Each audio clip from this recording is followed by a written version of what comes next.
All right, I'm here. Happy Friday, everyone. How is everybody?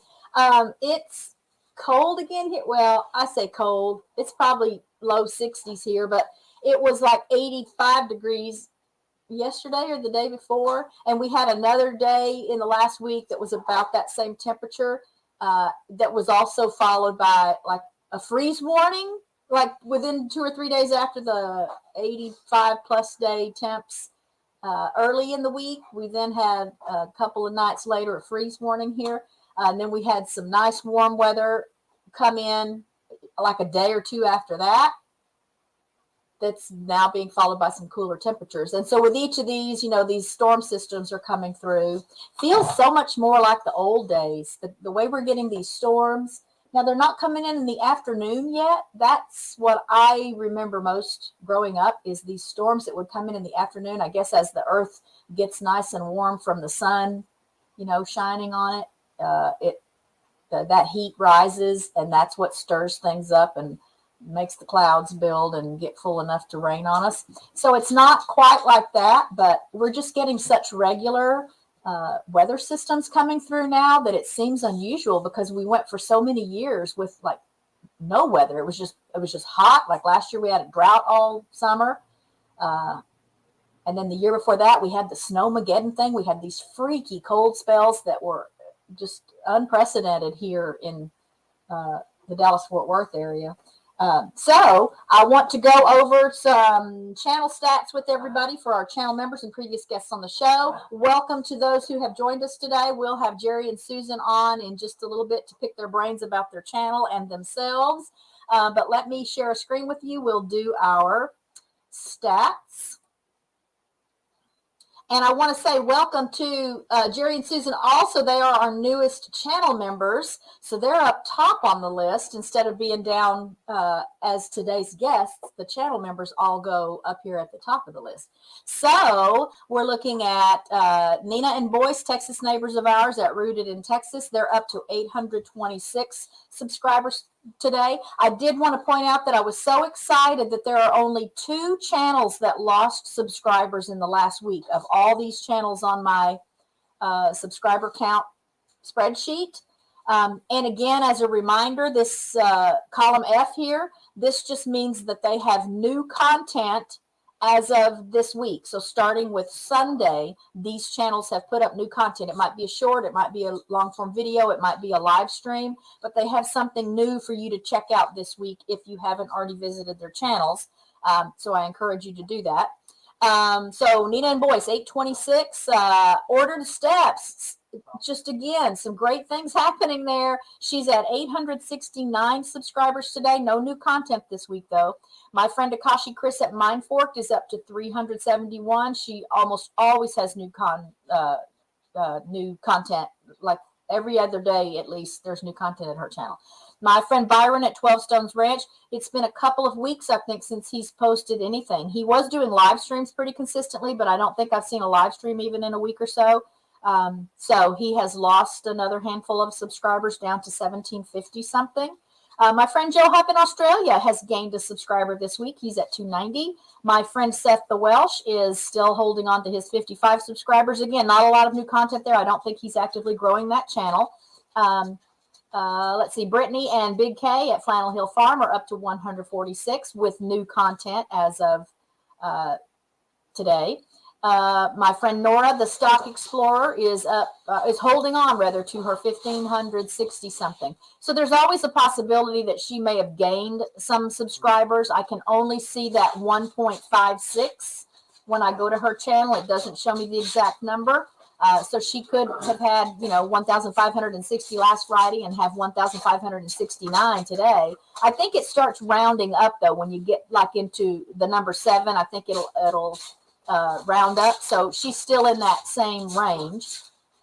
My friend LB at Woman Outdoors is up to 1,150 something subscribers today. My friend Mark at Corner Clubhouse Cobalt is up to 1,090 something subscribers today. Again, I haven't been saying these channels with the asterisks in the blue field here have new content since Sunday, starting with Sunday. Hello, Simply Jan Homestead. How are you? Thanks for being here today.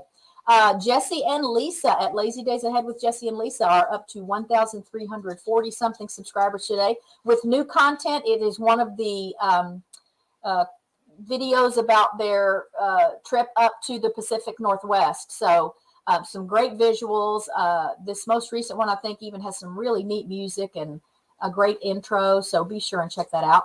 And then backstage, we'll be bringing them up here in just a minute, is Jerry and Susan with Butler Family Farm. They are our newest channel members. They were at 749 subscribers today with new content at the channel this week. So check them out. Let me post a link for their channel right quick.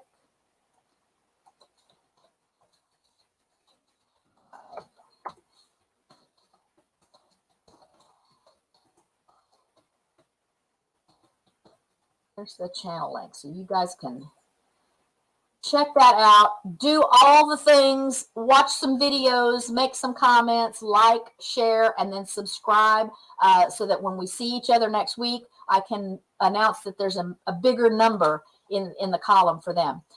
And so that's all of our channel members. For our previous Roundup guests, we have Nick at Multi-Hunter 24/7, some more Texas neighbors of ours.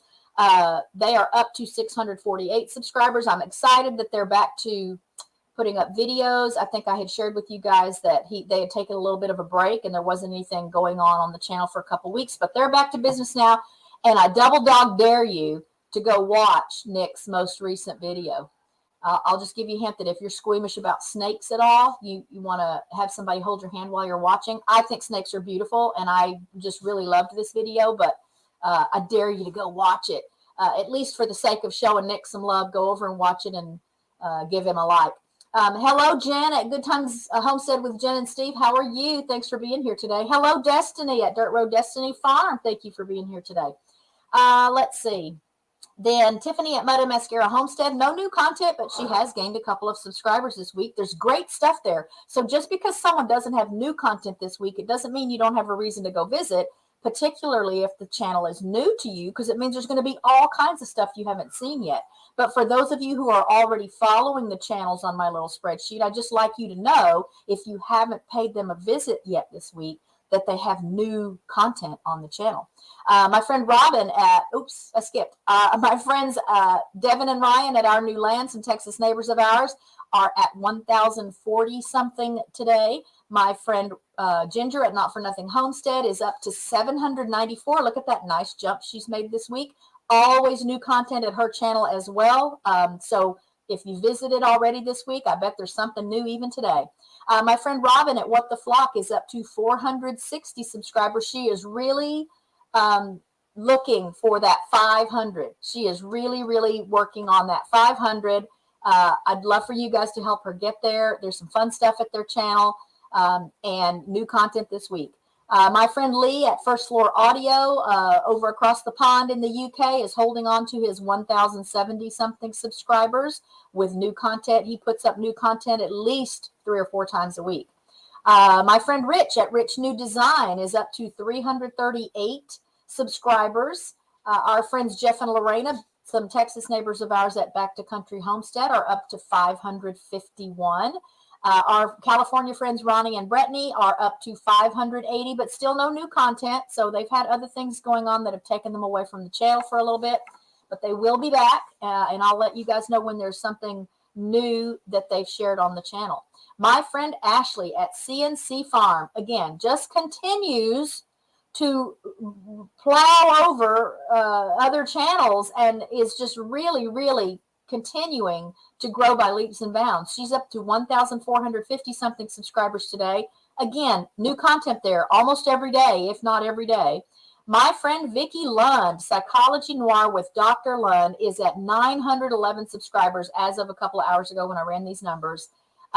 She's even got already has a video up about this Gwyneth Paltrow trial. If you haven't heard about that, this man claims that like a decade ago, I don't know the particulars, and I know Peter Tragos is covering this as well, but we've had a really busy week, y'all, and I have not watched a lot of YouTube. So, but I do know that Vicki has a video up already. That trial just started, and Vicki already has a video up about it. So this guy claims that Gwyneth Paltrow was skiing down the slopes. He was ahead of her, and she plowed into him, and he has brain injuries now. Again, I think it's been like a decade ago.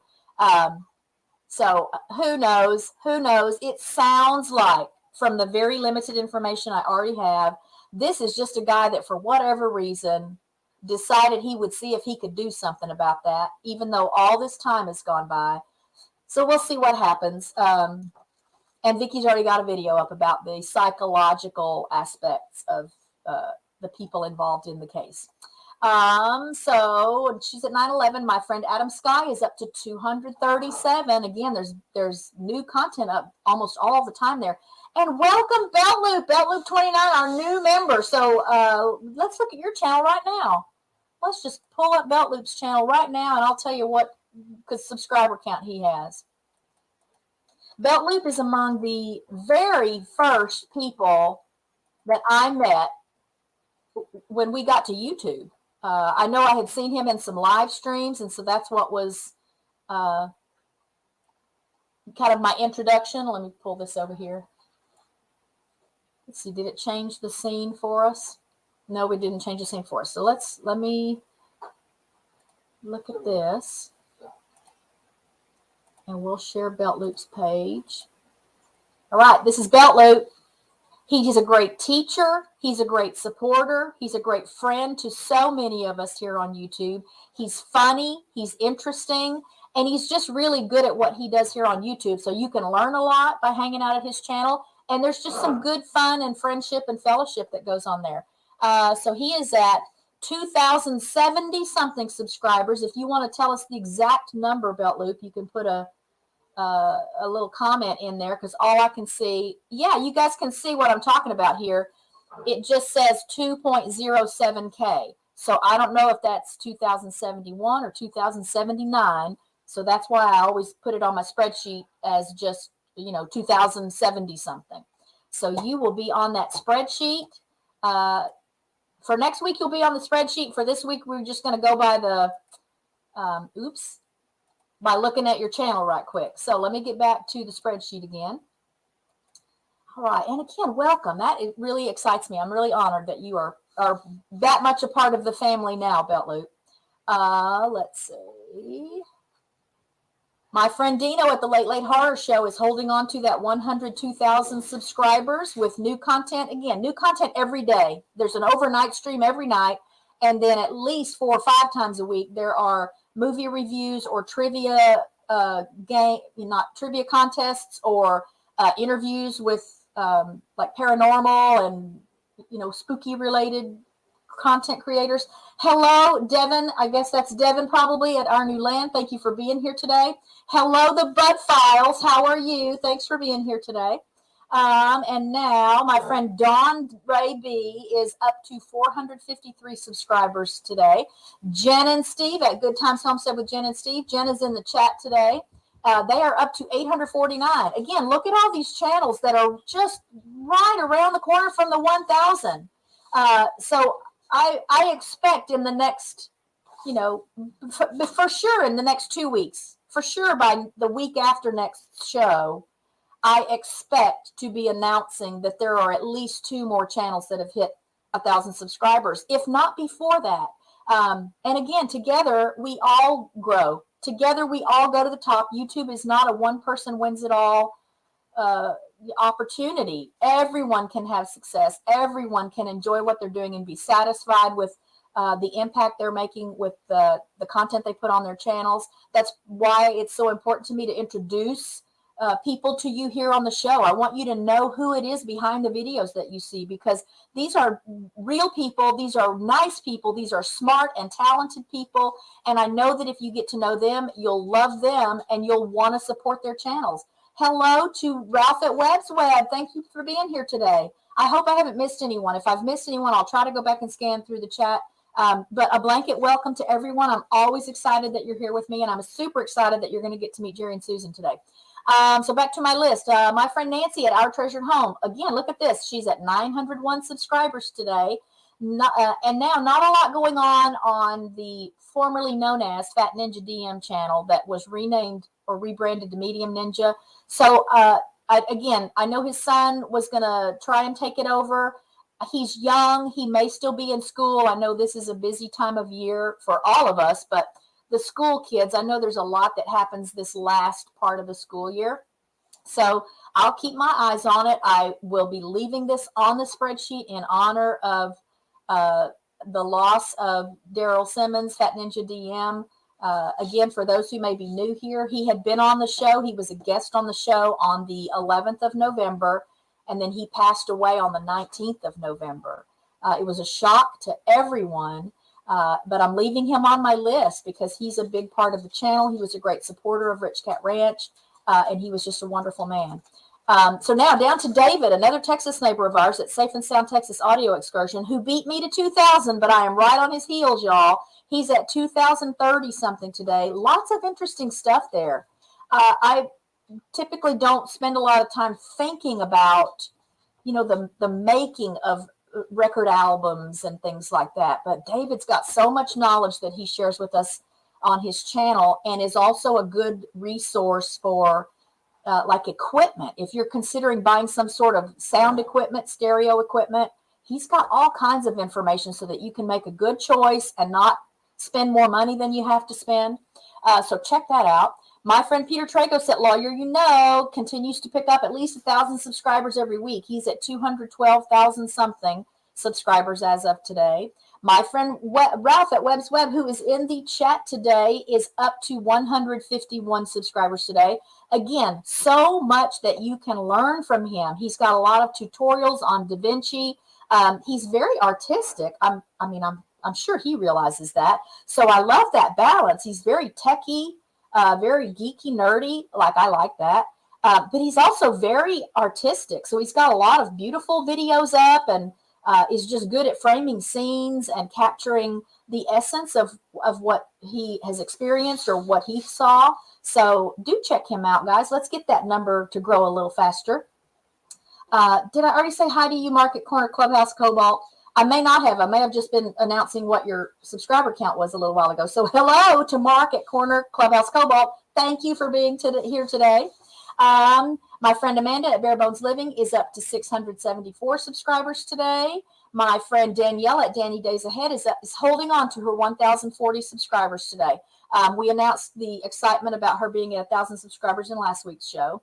My friend John at Pedrosa Travel, look again, another great number here. 1,000 is not too far away. He's at 848 subscribers today. My friend Angela at The Inquisitive Farm Wife is up to 1,440 something subscribers today. My friend Paul from across the pond at Millionaire Paul is up to 224 subscribers today. And some great, I'll just put a little plug in for Paul here, some great marketing opportunities for you at his channel, because you can purchase a sponsor. You can be a sponsor for videos, very reasonable cost.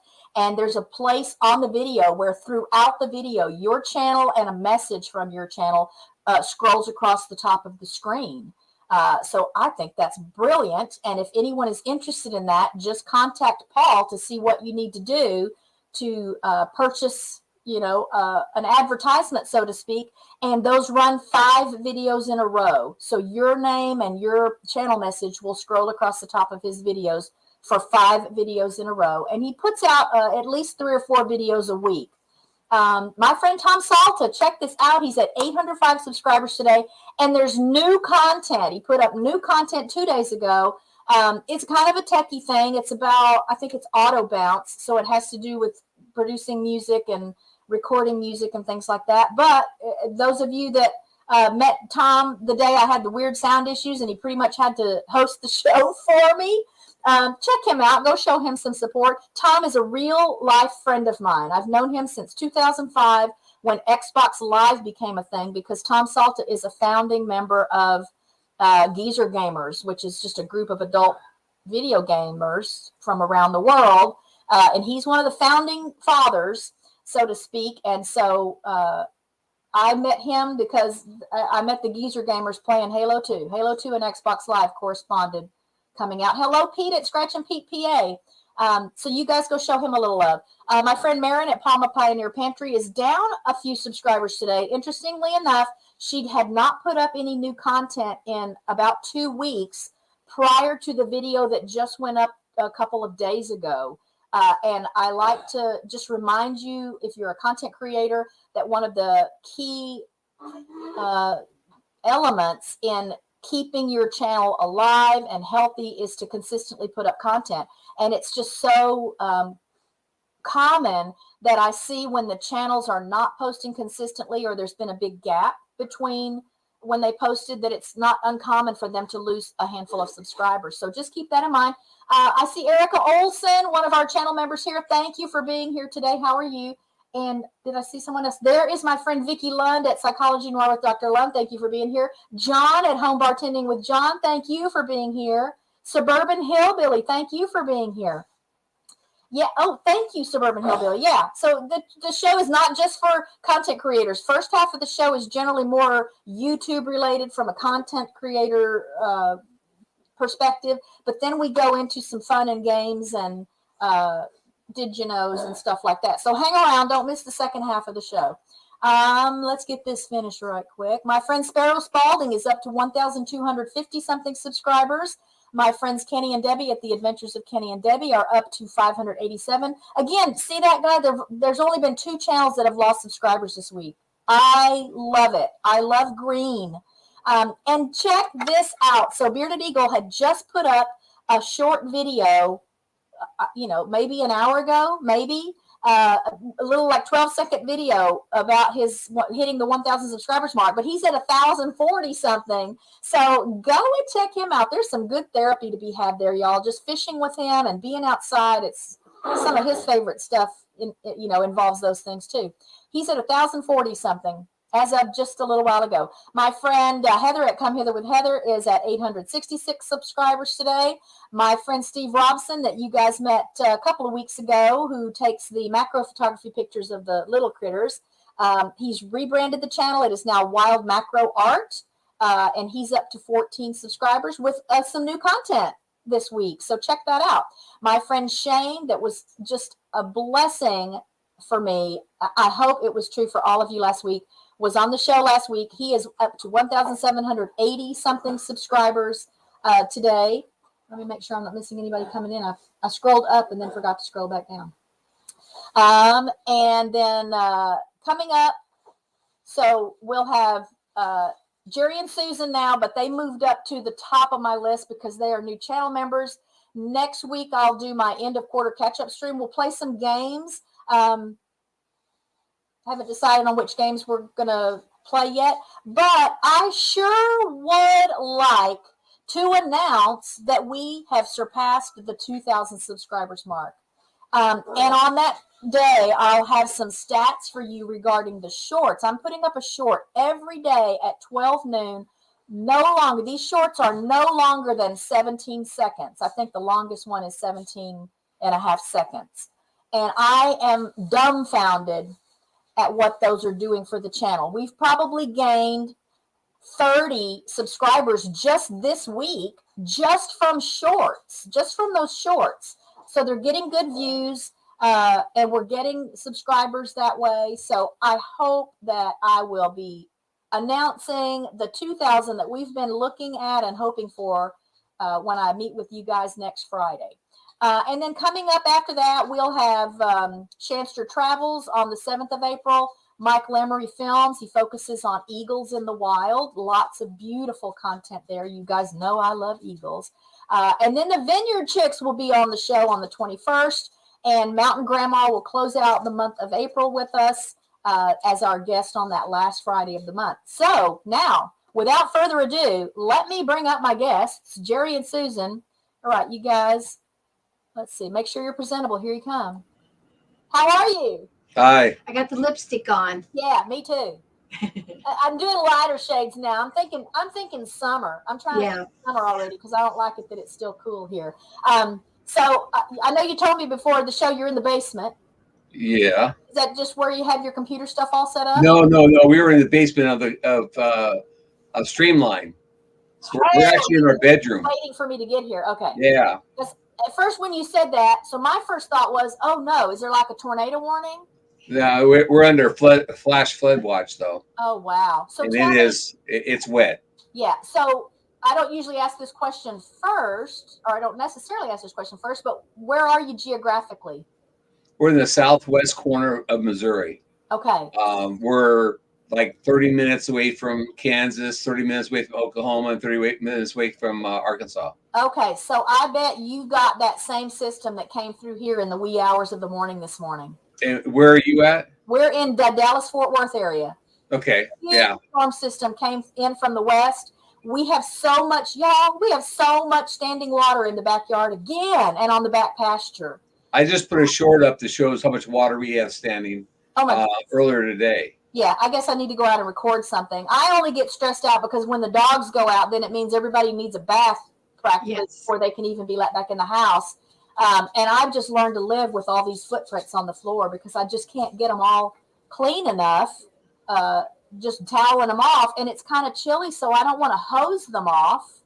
So Cabo and Delilah don't mind it back there. And, of course, the ducks and geese, this is heaven for them. When it's when there's this much just water all over the ground, I did do a little film of one of the ducks bathing himself in a puddle in the backyard. That's how much water's in the backyard. He was giving himself a bath in the puddle. Hello, Hand Me Down Outdoors. How are you? Thanks for being here today.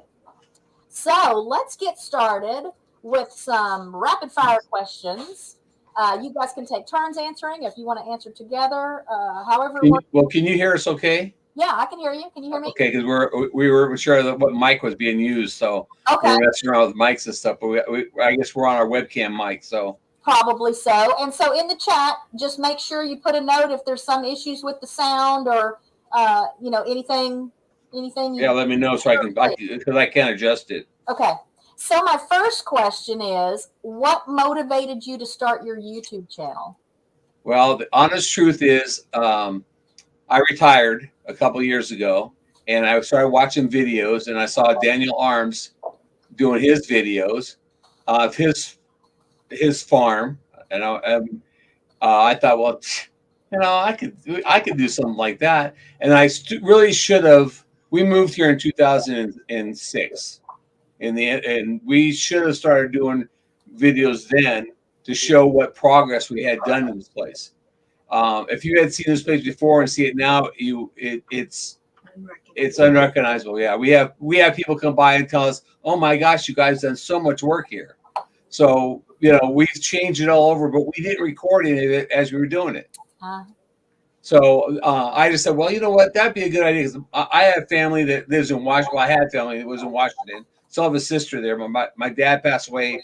Well, it'll be 2 years this September, and my mom passed away 7 years ago. So I thought, you know what, I could do this video and my sisters could see it, and her family's in California, and they could watch it and they can see what's going on here.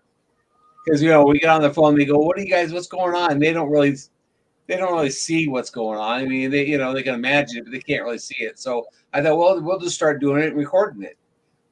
And I watched Daniel Arms, and I thought, man, I watched him, and he's a nice guy, and I met him there, and he's real nice and stuff. But he shows feeding his animals, and I thought, well, I could feed my animals, and talked about how the money he brings in helps the farm and stuff, and how they got debt free. Well, we're both retired. We're both drawing Social Security. We both have retirement checks coming in. So I figure any money we got coming in, if we ever did get money coming in, it would go to help pay for more feed. Yeah.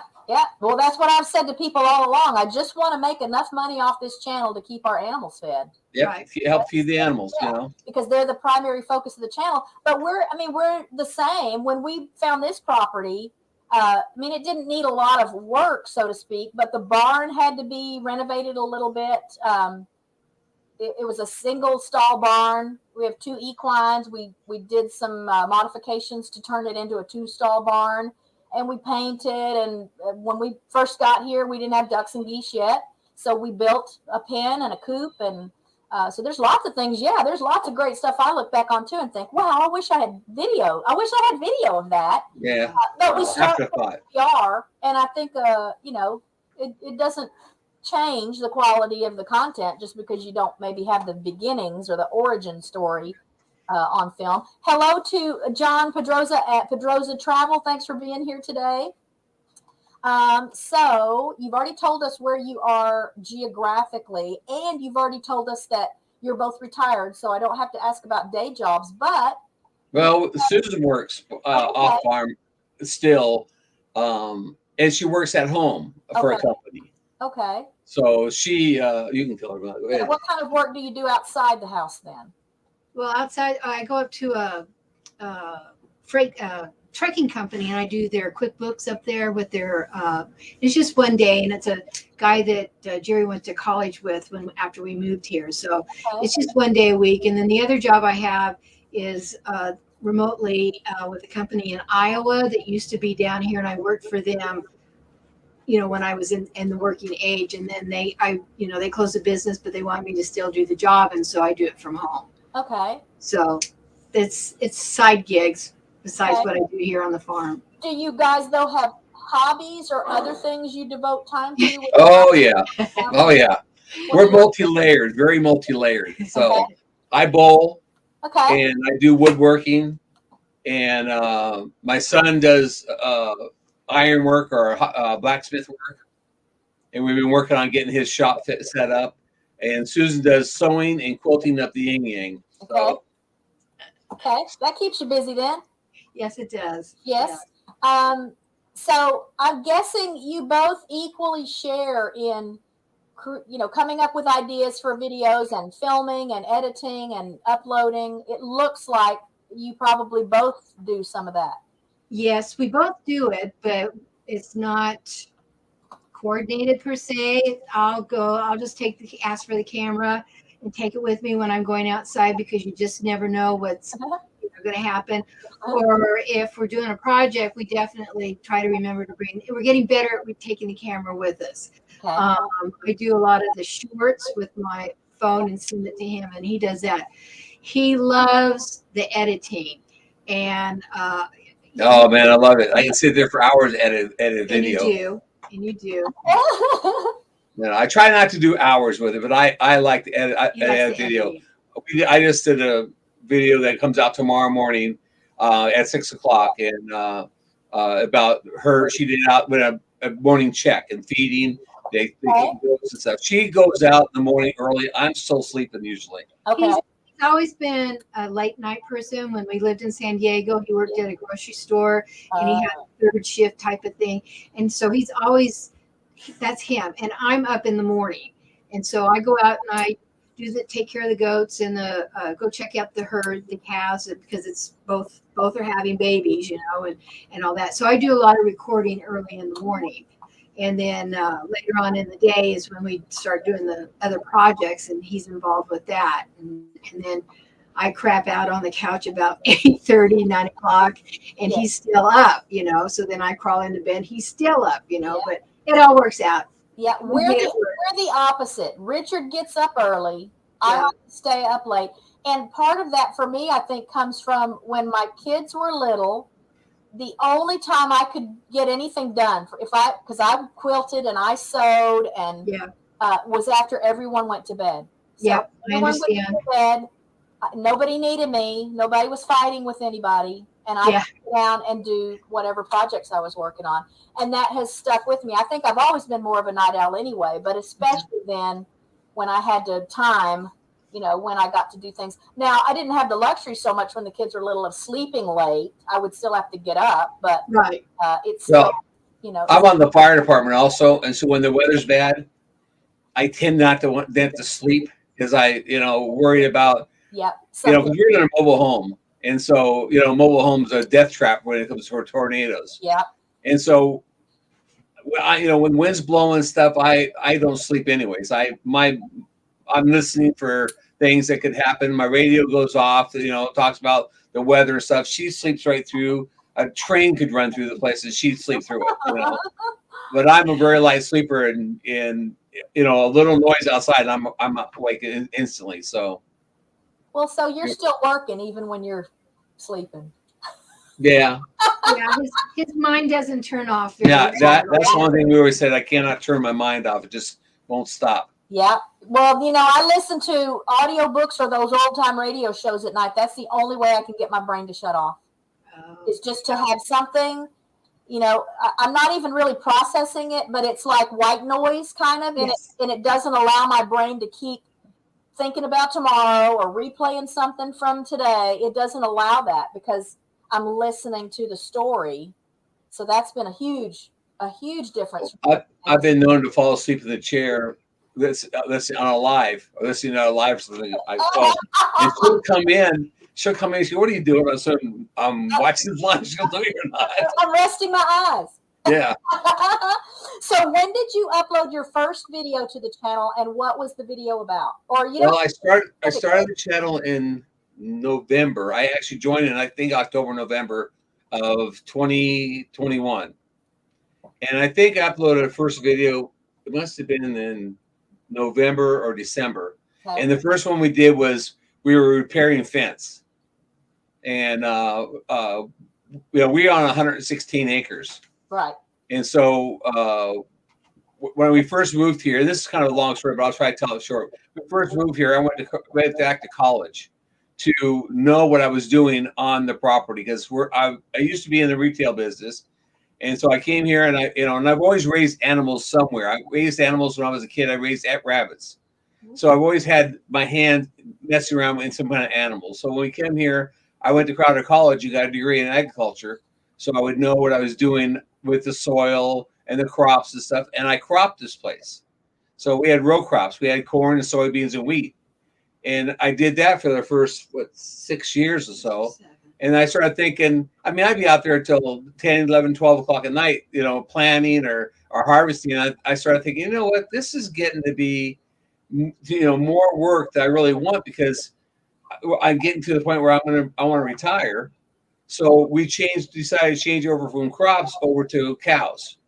Okay. And so we hot wired the whole place in with we got 12 different paddocks or 12 different fields. I have to get that right. 12 different fields for the cows to do intensive grazing and rotate the cows through the fields. And we have 5 paddocks for the goats and the horses and stuff that we are still have to finish 2 of them off. So we always have projects going here, always. Okay. And the weather, it's all weather permitted. And unfortunately, Mother Nature's not liking us lately. So yeah, what's up with, again, I was just saying, this is so odd that I feel like we're just so consistently getting these big storm systems come through a couple times a week. We're just getting all this rain and wind, and it's just a mess. We can't keep up. There's a little duck pond in their yard that we built. We dug that and built it, and it gets so full of sticks and leaves and stuff because the wind has been so crazy that we just can't keep up with keeping it clean.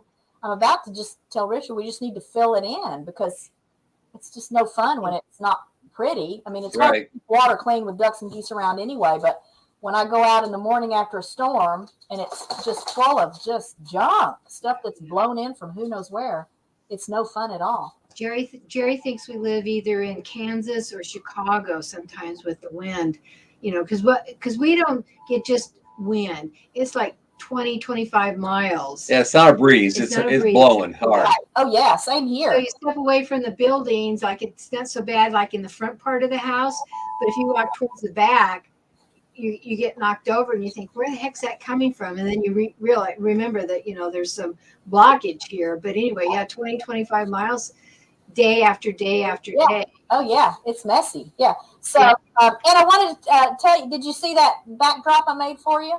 Yes, very pretty. I like to try to do something that is specific to whoever I'm having on the show. And so you have some fun stuff I could have used, but I thought, well, I think of the goats when I think of you, just because we don't have goats yet, and I secretly wish we had goats. I don't know why. I'm sure they're fun, but they also be very challenging. Yeah, well, same thing like ducks and geese. It's a great hobby, but they're so messy. It just takes a lot of work.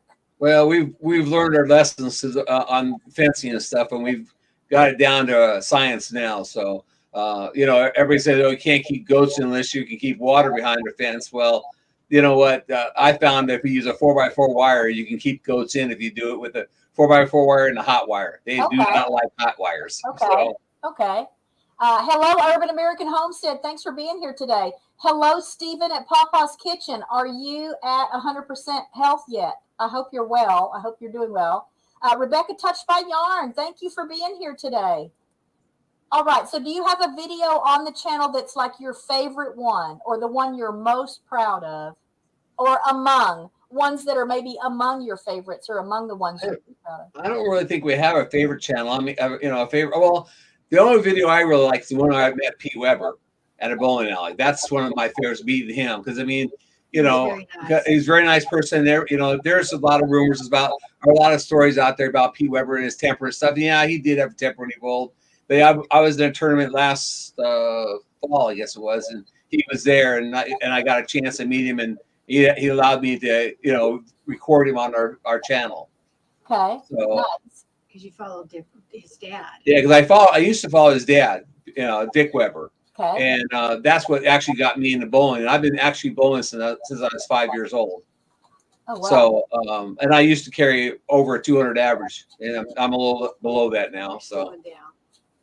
Yeah, I can't decide if I like games better where scoring higher is best or scoring lower is best. But I'm not good at either. Like, I'm not good at golf because I can't hit very far, and I'm not good at bowling because I'm just not good at bowling. So yeah, I played golf before, and I bowl, and he was like, "What do you like the difference?" I said, "Well, golf, you hit the ball and then chase it. Bowling, you roll the ball and it comes back to you. I like that better." Yeah, that's true. Yeah, I do think I do enjoy bowling a little bit better.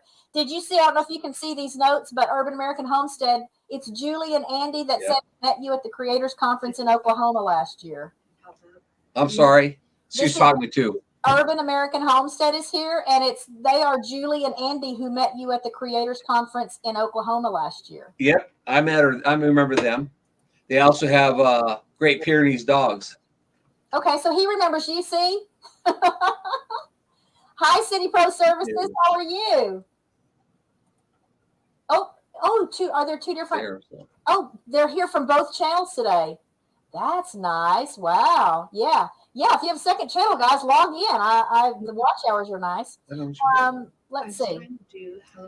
What is one thing, or what is among the things you keep in mind when you're filming a video? When you're filming a video that you're going to be putting up on YouTube for others to watch, what's something you keep in mind? No yelling at each other and no cussing. Right. Yeah. That's we try. Yeah. I try. I'm the one that yells because I'm a safety person. Okay. And like when we go out working cows and stuff, I try to explain to everybody things to do, not to do. And as soon as I get done telling them, they do exactly what I told them not to do. So we have our grandkids to come out and try to help and stuff. And, I don't want anybody, I've been on the fire department. I've already done CPR on 2 people that didn't make it because of accidents with cows or one way or the other. And so I see these accidents, I see these things, and I used to work for an agriculture company here in Missouri. It's called MFA, and I was their safety person. And so my mind's always concentrating what's safe. Now, granted, I may not be doing the things safe for myself, but I watch out for others. Like I watch out for Susan, I watch out for my son. They're constantly turning their back on the bull, and the bull is docile, but it just takes that one split second. And he's 1,500 pounds, and he runs you over, he'll kill you. Yeah. And so I always tell them, don't turn your back on them, but they get lackadaisical, and I'm usually the one screaming. Everybody else is looking at me like, why are you screaming? So I'm the one that's usually screaming. That's what we try not to do. But I have my very own bull story. When the kids were little, their great grandparents lived out in San Saba, Texas. They had land there. They raised cattle, and they grew peanuts. And so we would spend time out there frequently. And I got up early one day to go out with the guys to put hay out for the herd. And I was sitting in the truck. The guys went out. They were taking hay off of the back of the truck and putting it out in the pasture. And this big bull comes walking over to the truck, like right by the door of the truck. So I got out of the truck. So there's this much space. I don't know if you can tell. Here's the truck. Here's me. and there's a bull right here. Oh, and I'm just loving on him and talking to him like a baby and scratching his ears, and he's looking at me out of the corner of his eye and acting like he loved it. I was just convinced that he was just loving that someone was scratching on him and paying attention to him. And I think it was my brother-in-law at the time. He wasn't really yelling, but he was making sure it was loud enough for me to hear. And he said, Kathy, you need to get back in the truck very slowly, and you need to do it now.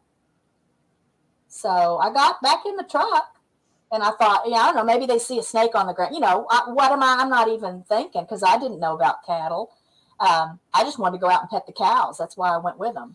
And so they got in the truck, and I got a chewing out about how you cannot do that. And they just said, and I was like this big around back then. I was just a little skinny stick thing.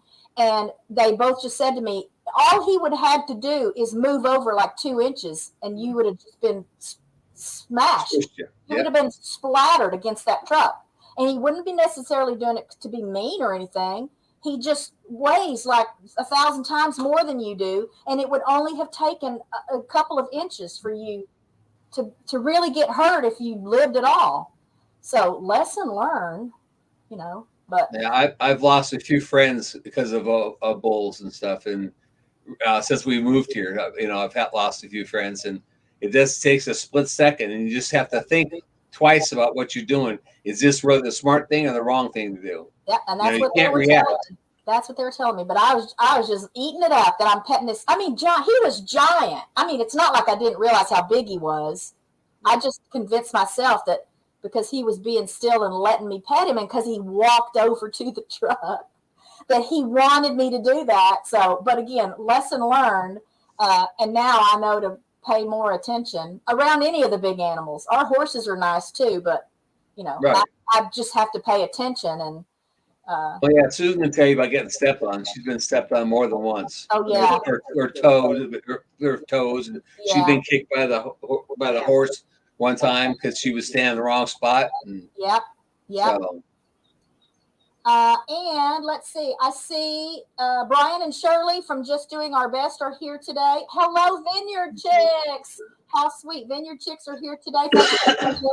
Got Bunky? David Hunt. Oh, my goodness. David Hunt, channel member.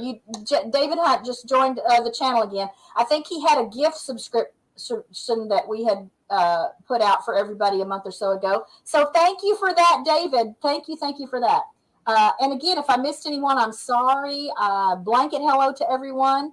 But now let me get back to my questions. What's your favorite part of YouTube? Your favorite thing about YouTube? Meeting people. Okay. Meeting the other people. Like I met Gary and I are friends. We never met, but we're friends. We do a live tonight. Matter of fact, from 8 to 10. Jesse and Lisa. They've become real close. I call them close friends. They met our daughter when they were up there in Oregon. And Scott. I'm looking forward to the cruise. So just meeting people generally. Everybody that's on your channel, a lot of people on here now are people I've talked to or I've been in lives with or on their lives. So Danny Days, is one, and Al's another. I mean, I could sit here and name people all day long because I've been in all their things. Devil Dog, I've been on his. He's, I like to learn things, and he tries to teach, but he's a little faster than I can handle. Yep. Now I think I met you. Maybe I'm wrong. At Bland's Promised Land Ranch, in one of their lives. You go to their lives? Eric and Monica? I don't think so. Not there. Okay. I don't know why I was thinking that's where I first saw your name, but I know it was in somebody's live. I saw your name in somebody's live, and that's how I learned about it. So I go in Gary's a lot, and then Devil Dogs. I stay up late and doing Devil Dogs when they were doing their good cop bad dog show. And I've been in their lives lots of times, and I've been on Jesse and stuff. I mean, when I'm during the rain when it's raining, I can't go outside and do anything. And I got a bad knee, which I'm having surgery in June. And Susan tries to keep me from going out and doing too much of my knee. If I step wrong, my knee hurts. Yep. So she tries to keep me from doing a lot of stuff until the surgery, until after the surgery when we get back out and doing stuff. Yep. Well, then it is likely then that I would have seen you in one of Gary's or Eddie's lives. Yeah. So why I had it in my head that I saw you at Eric and Monica's. But go check out Eric and Monica at Bland's Promised Land Ranch. That's some fun stuff there too. So that's your favorite part of YouTube. What's your least favorite thing about YouTube? Not understanding it. Does anybody? Well, I don't know, but I'm trying. But that's really it. I not wish they had not a rules, but a book that explain things like So How to do like for instance, I put a short out the very first night of bowling. We started off bowling, and I put a short out just for the heck of it. I just did it. I don't know why I did it, but I did it. And I sat down and we hadn't even started bowling yet, but it was just to show everybody that was at the bowling alley. And I said first night of the season starting or something like that. And I sat down and one of my bowling partners says, well, he goes, how many people watched it? And I looked at it and it had over 500. And I said, oh, that's got to be a mistake because it was only like 3 minutes. And I said, oh, that's got to be a mistake, And so we went out, so we just started shadowing and stuff. And I walked back. He walked back and said, what do you got now? And I looked at it, I said, well, it says 1,200. I said, something's wrong with this thing. It can't possibly be 1,200. Well, it ended up being over 3,000 views by the time we were done for the evening. And it was nothing really to view. I go out and put a short out of the animals, and it gets 10 views. Yeah. But you get 3,000 views of people standing around in a bowling alley. It's like there's something that doesn't make sense here, Well, again, so the first short I put out that was less than 45 seconds. I think it was like a 13-second short. We had a dog boarding with us. He's been here lots of times. And he tends to like to back through. Like if there's two pieces of furniture, he backs through to get through it. He has a thing about going forward through it. And I thought, that is so funny to me. So I was recording it, and I got this, like, again, little 13-second clip or whatever of him backing through between two chairs. And I put it up on a short, and like within 2 hours, it had 8,000 something views. It's crazy. And it got us like 8 subscribers. And I thought, and it's only 13 seconds. And then we'll have a video that I spent 2 weeks filming. And then I spent 8 hours editing and, putting music to it and all that. And it gets, 30 views. So I just have decided I don't even need to know what the rules are, how it works. I'm just going to put up what I'm going to put up because obviously it's hit and miss. Well, that's basically what I've done is just put up what I'm going to put up. I've got one video. It was just I was trimming goat hooves and it's saying goats and cows, and it went to 20,000 views. And it's like, okay, but you put up something that's like working the cows where you're giving shots and stuff, and you get 100 views. Yeah. I mean, I don't know. It just makes no sense to me sometimes. And I'm very, very. She'll tell you I'm very, very black and white. And I try not to be, but everything's either right or wrong. There's no grace area, and I'm trying to figure out why things work the way they do and what to do to tweak things to make them work better. But that's what keeps you up at night. Yeah, that's what keeps me up at night. Well, I kind of wonder sometimes, is it really just coincidence that there just happened to be 20,000 people that were on YouTube on that particular day or that time when your video goes up that just happen to be looking, just happen to be looking for that. They just happen to be, because otherwise there's no rhyme or reason to it for me. It just seems like it's got to just be luck of the draw. You could post the same video, different times of the year or different days or times of the day or whatever, and get completely different results out of it. That's what it seems like to me. Well, he's even gone into some videos just for giggles and grin and changes the title. And that sometimes blow it up. And sometimes a lot of the channels, the vidIQ and channel makers, a lot of those channels will even tell you to do that. Yeah. That's one of the things they talked about at the conference I went to, is that if you don't like what's happening in the first hour or so, change the title and see what happens. Oh yeah. I want to say there's supposed to be a feature coming out on YouTube. Maybe it's already out and I just don't know where it is or how to use it, that lets you test. Like you can set it up to automatically run, for this many days or this many hours or whatever with this title or with this thumbnail or whatever. and then automatically switch it to another one, and then you can see, oh, which one did better. If they don't have that yet, they need to have that, because I'd love to try that out too and see if it can make a difference. Make sure I haven't missed anyone else in the chat. All right. If you could collaborate with any other YouTuber, who would it be? Well, we've done some collaborations with people for cooking and stuff, and I met, like I said, I met Daniel, I met Dutch, and I met Jason. I'd love to get in a collaboration with those guys. They don't do very many lives, and but their circle of friends is very, very tight, and unless you've got multi-thousand subscribers, you really don't get invited into their circle. Yeah. So our circle is all the small creators which on here, and most of us are under 5,000 subscribers. Right. And we're all supporting each other a lot, and but I would like to see the bigger channels open up a little bit more to help some of the smaller channels. Yeah. And that's one of the things I was kind of disappointed from the conference I went to is I learned a lot. Don't get me wrong, I learned a lot from that conference, and to me it was worth the $500 I paid for the conference. But they talked about helping us get larger, and I took it as they were going to give shout outs and help out. And a few people have gotten shout outs, from them, and it's helped them. And what did you say?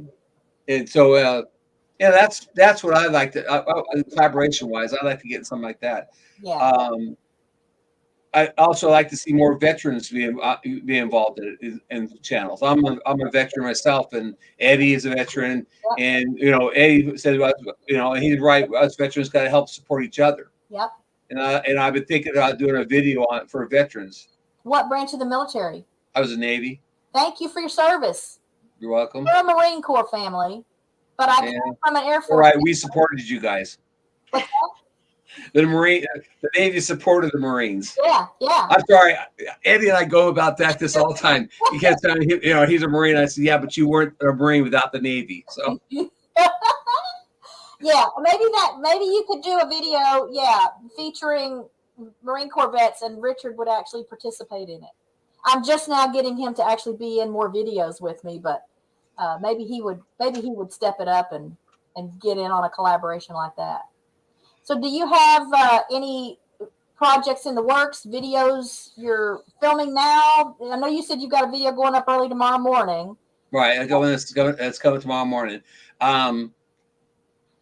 We are nothing but videos starting. I mean, we've got, we have all kinds of projects. I've got a koi pond project that I started recording earlier, and the weather shut us down to work on that.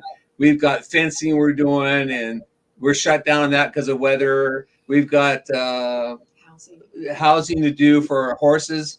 We were shut down because of weather. And some of it also has to do with finances. We have to wait till we get the money or to be able to buy the products we need, so we have to budget around that. Or we go out and find phone poles that they've taken down, and we use the phone poles for corner posts, and we use them for the main support of the buildings and stuff. Yeah. Well, so when we always, I can tell you right now, we probably got 10 or 15 videos that we could do. Yeah. We have projects in the work. Yeah. She's got her quilting stuff videos going. I haven't gotten my shop yet to do the woodworking that I used to do. And I've got some, I heard you ask Danny Day about what some of the stuff she did. I brought some of my woodworking stuff in case you asked about that. Okay. But I haven't got my shop set up the way I wanted it set up. I got grass seed in there and stuff, and I gotta get that all out so I can get into the shop. It's going a little crowded. Yeah. But there's always, Well, Susan touched on something earlier about when you go out to tend to the animals, and you better have your camera with you because you just don't know what you might see, what might happen. You can't control. And so at any given time, I probably have like a couple of hundred video, things that filmed on the computer. They're waiting to be stitched together or turned into a short video or something.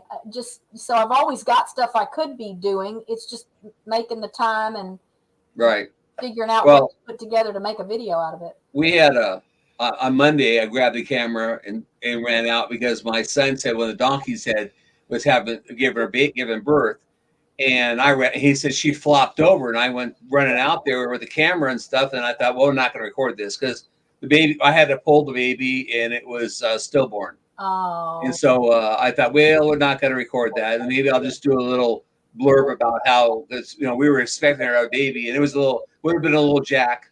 But it was a big, I should say little. She was a big Jack. It was oversized. Oh. And she had little problems having it when I helped her, and I pulled cows before and helped dogs have babies. And so none of that stuff bothers me until afterwards. Yeah. After it's done is when I started having the convulsions, stomach issues and all that stuff. Yeah. And I don't know what it is, but same thing with firefighting. I go out there and after the firefight, that's when I get nauseous and stuff.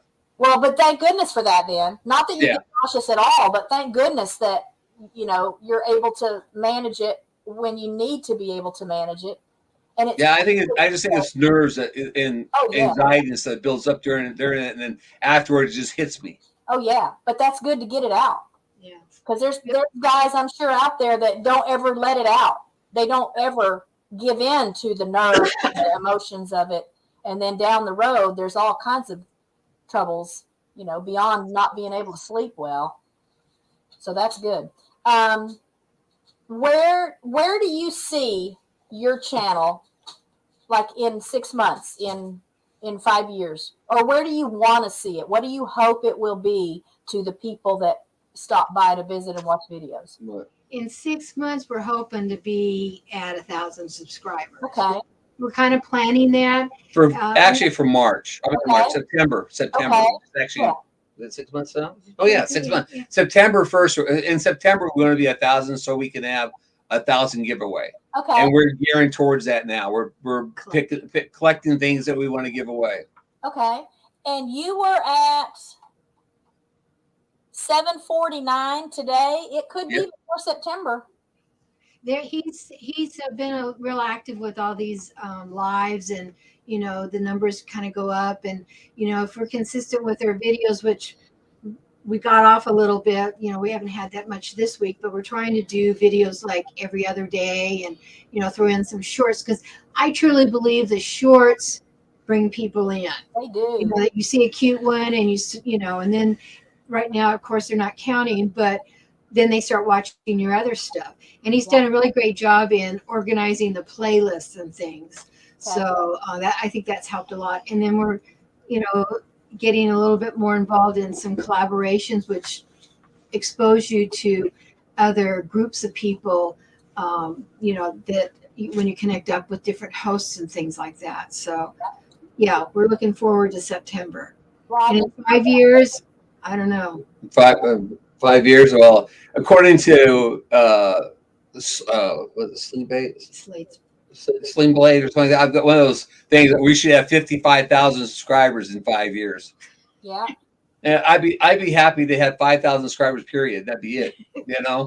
I'm looking at some of these comments that are interesting to me about when people leave channels, because I've had some of these same experiences, and I mean, granted, you can't please everybody all the time at the same time. I know that. And I think all channels kind of go through little growth periods, or they try out something new, or they get tired of something that they used to do and they just don't do it anymore. But yeah, I've had the same kind of experiences of leaving, big channels that were really enjoyable to me, either because it was obvious that it seemed obvious to me that they were just about getting views, just about getting views, not about putting out the kind of stuff that made me, subscribe in the first place. They're just putting out stuff to get views. And for some of them, again, maybe it's just a phase and they just want to try out something new. Or as Stephen says, leaving some channels because of the drama. That is such a turnoff for me. Now, I don't have any problem with a channel, they're coming on to share something that's happened in their lives. They've suffered a loss, or, an animal is sick, whatever. That's part of what endears me to those channels. It makes me feel more connected to them, that they're sharing the bad stuff sometimes. but some of it is like soap opera drama with other channels, other content creators, interactions they had, with somebody in their life that I don't even think it needs to be on the channel. Just my opinion. Don't come for me. And so there have been some channels too that I've left for that same reason. It just crossed a line of being a part of sharing their story into just drama, just I don't know, just wanting some attention, and there's an audience for that. I know that those same channels that I might have left because of that may have grown, may have gained some subscribers that just maybe they don't have enough drama in their own life, and they go around looking for it on the TV or the computer. So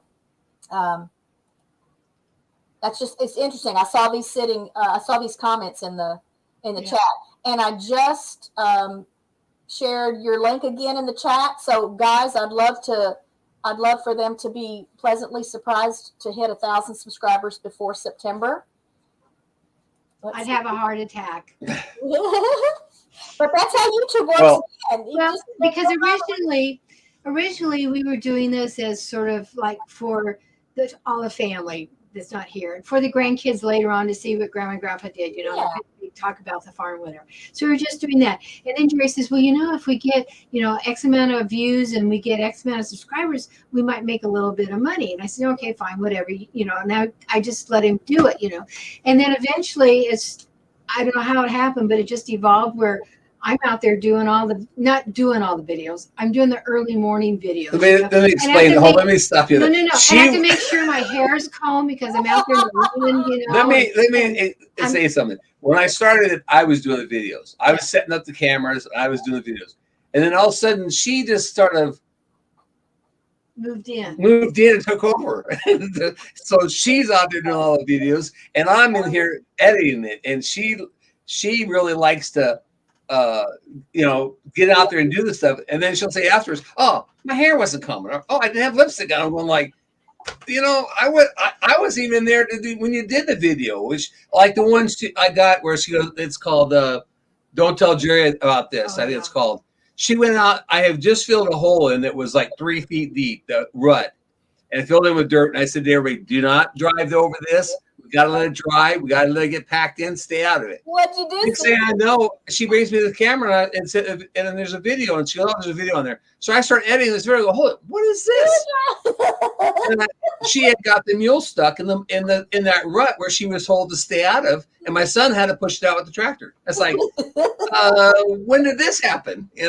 Oh, it happened earlier. I just didn't tell you about it. It's like, Well, so I became my star. Yeah, fortunately, I sort of just gave up on worrying too much about how I look. So if it's what I consider a special video, so when I record my cover songs, I put on makeup. I like to make sure my hair is right. In the beginning, I didn't do that. When I posted the first covers, it was they were like in the up and down shorts kind of thing. I was in my bedroom singing into the phone while I was listening to the thing with a earbud. No makeup, hair in a ponytail, glasses on. And I thought, because I don't want anybody to focus on how I look. I just want them to hear how I sound. I want them to listen to the song. I want that to be the focus. Well, then I start watching other people's covers on YouTube, and it's about all of that. Sometimes how you're looking might make somebody even enjoy the way you sound more. Yeah. So I do get dolled up if I'm going to record a cover song, and I do put on a little makeup for these Friday lives. Right. But when I'm just out filming, some stuff just happens too fast. I always have the phone with me, and if I see something interesting that I want to capture and potentially share, but I need to be in the video too, explaining here's what just happened and what you just saw is this and that. Well, it just might be that, you see all the blemishes on my face and I got bags under my eyes and my hair's frizzy. And I thought you're a real person. I'm right. And again, part of that came from so many of these channels that we follow that have been great supporters for us. They keep it real like that. Yeah. And that's what I want to share. I want to share real life here. Well, real life is not me getting up in the morning and doing more than brushing my teeth. I brush my teeth first thing when I get up, and that's as far as it goes if I don't have something special. Well, that's why in our about it tells you that we're going to show you the the good, the bad, the pretty, and the ugly. And Yep.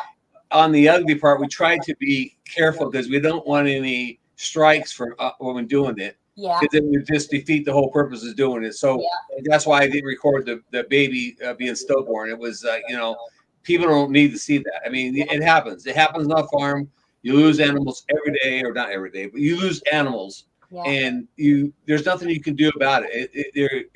Things going to live, the things are going to die, and you just have to explain to people that that's what happens. And what I don't like is when there's something that happens that is a mistake, a stupid mistake. Like our dog was out, and someone forgot about the dog being outside and went out and get hit by a car. It's like that. That's what I don't like. That's a bad part about it. That's why we're trying to get fencing done. Yeah. It's not like that doesn't happen. I put up one video. It's been a couple of years ago now. We had a duckling, an unsuccessful hatch, and the mom had rejected the egg. So just a few days before it was due to hatch, she kicked the egg out of the nest, and she tended then to the other eggs, and those ducklings hatched. Well, I brought that egg in to candle it, and I see this little duckling inside still moving around. And so I set him up in an incubator here in the house, and I hatched that egg. He had a really, really, he hatched, but he didn't live after the hatch. And he had a very deformed beak. And so I filmed that. It's just like a little 2-minute video, only because I thought people that, are serious about raising animals. My number one lesson from that was that mama rejected that egg for a reason. Yep. So they know. Yeah. So there was my lesson. And it was part of what I wanted to convey to people by sharing the video was she rejected that egg, but I then stepped in and thought, oh, well, I'll help it hatch. And then that's how it turned out. And I just thought too, that it might be educational for some people to see the kind of developmental issues that can come up for ducklings. I don't know why it happened. I don't know if anybody can tell me why it happened. I don't know how she knew. I will never understand how they know, but they know. Instinct. So when I go out and find eggs that were in the nest, and then all of a sudden it's obvious that she's kicked it far enough away that her body heat can't get anywhere near it, I just dispose of it. It's sometimes we us humans intervene too much. Yeah. Well, Mother Nature can take care of herself. Yeah, I think I've learned a lot too by watching all these eagle nests, because a lot of people that are new to these eagle nests will just get so upset that somebody won't go up and rescue the babies, or somebody won't go up and help the parent that's got, the bloody talons or whatever. It's just, that's not how it works. It's just we're just privileged to get to watch this happening in the wild. If there was a camera there, this would be happening and no one would know, and they wouldn't all be screaming for somebody, for the Fish and Wildlife people to go and rescue the whatever animal it is we're watching. So that's kind of gone along with this little egg lesson that I learned about not interfering now when I find eggs because she's obvious when she kicks any of them. When they kick the eggs out of the nest, it's obvious that the egg was deliberately put out of the nest. It's not that she just didn't cover it up very well, or it's just a little farther. It's like a way. It's a clear sign that she doesn't want to hatch it for whatever reason. So again, lesson learned, but I shared it because I hoped other people maybe wouldn't have to go through that to learn that same kind of a lesson. Let's see what's going on in the chat right quick. Okay, here's something funny from Suburban Hillbilly. That's funny. Reminds me of threatening my husband for taking pics of me spreading chicken manure in the rain, trying to get the pressure off the springs in the back of a truck. The wind blew it back in my face. The sickness was real. Yeah, that's real life. Yeah, real life. If I had a nickel for every time I've been cleaning the duck pond or cleaning the water buckets and spraying with the hose, and then something comes right back, even with my glasses on, some kind of nasty something will just go right into my eye. And then that's a good reason to not be wearing makeup out there, because then I can take the hose and just flush my eye out right there on the spot. I think I've built up a tolerance now to some of the stuff I have to handle a lot of times here. But let's see, any other questions? Oh, so those were my questions about the channel. You have pets. I think I see a pet behind you. So We got the 3 animal dogs is behind us and outside. 2 cats in here. Okay. We have 4 dogs. What kinds of dogs? And 4 cats. What And the dogs have a kennel out in the outside, but they only go out there when the weather's 40 degrees and Okay. and no rain. Nice. Yeah. So everything, the straw out there is all wet. So they're all in here doing Their thing, they're sleeping. afternoon naps. What kind of dogs are they? This one back here is So a you can Great see it. Dane. I can show you with the camera. This is a Great Dane right here. And this is a lab.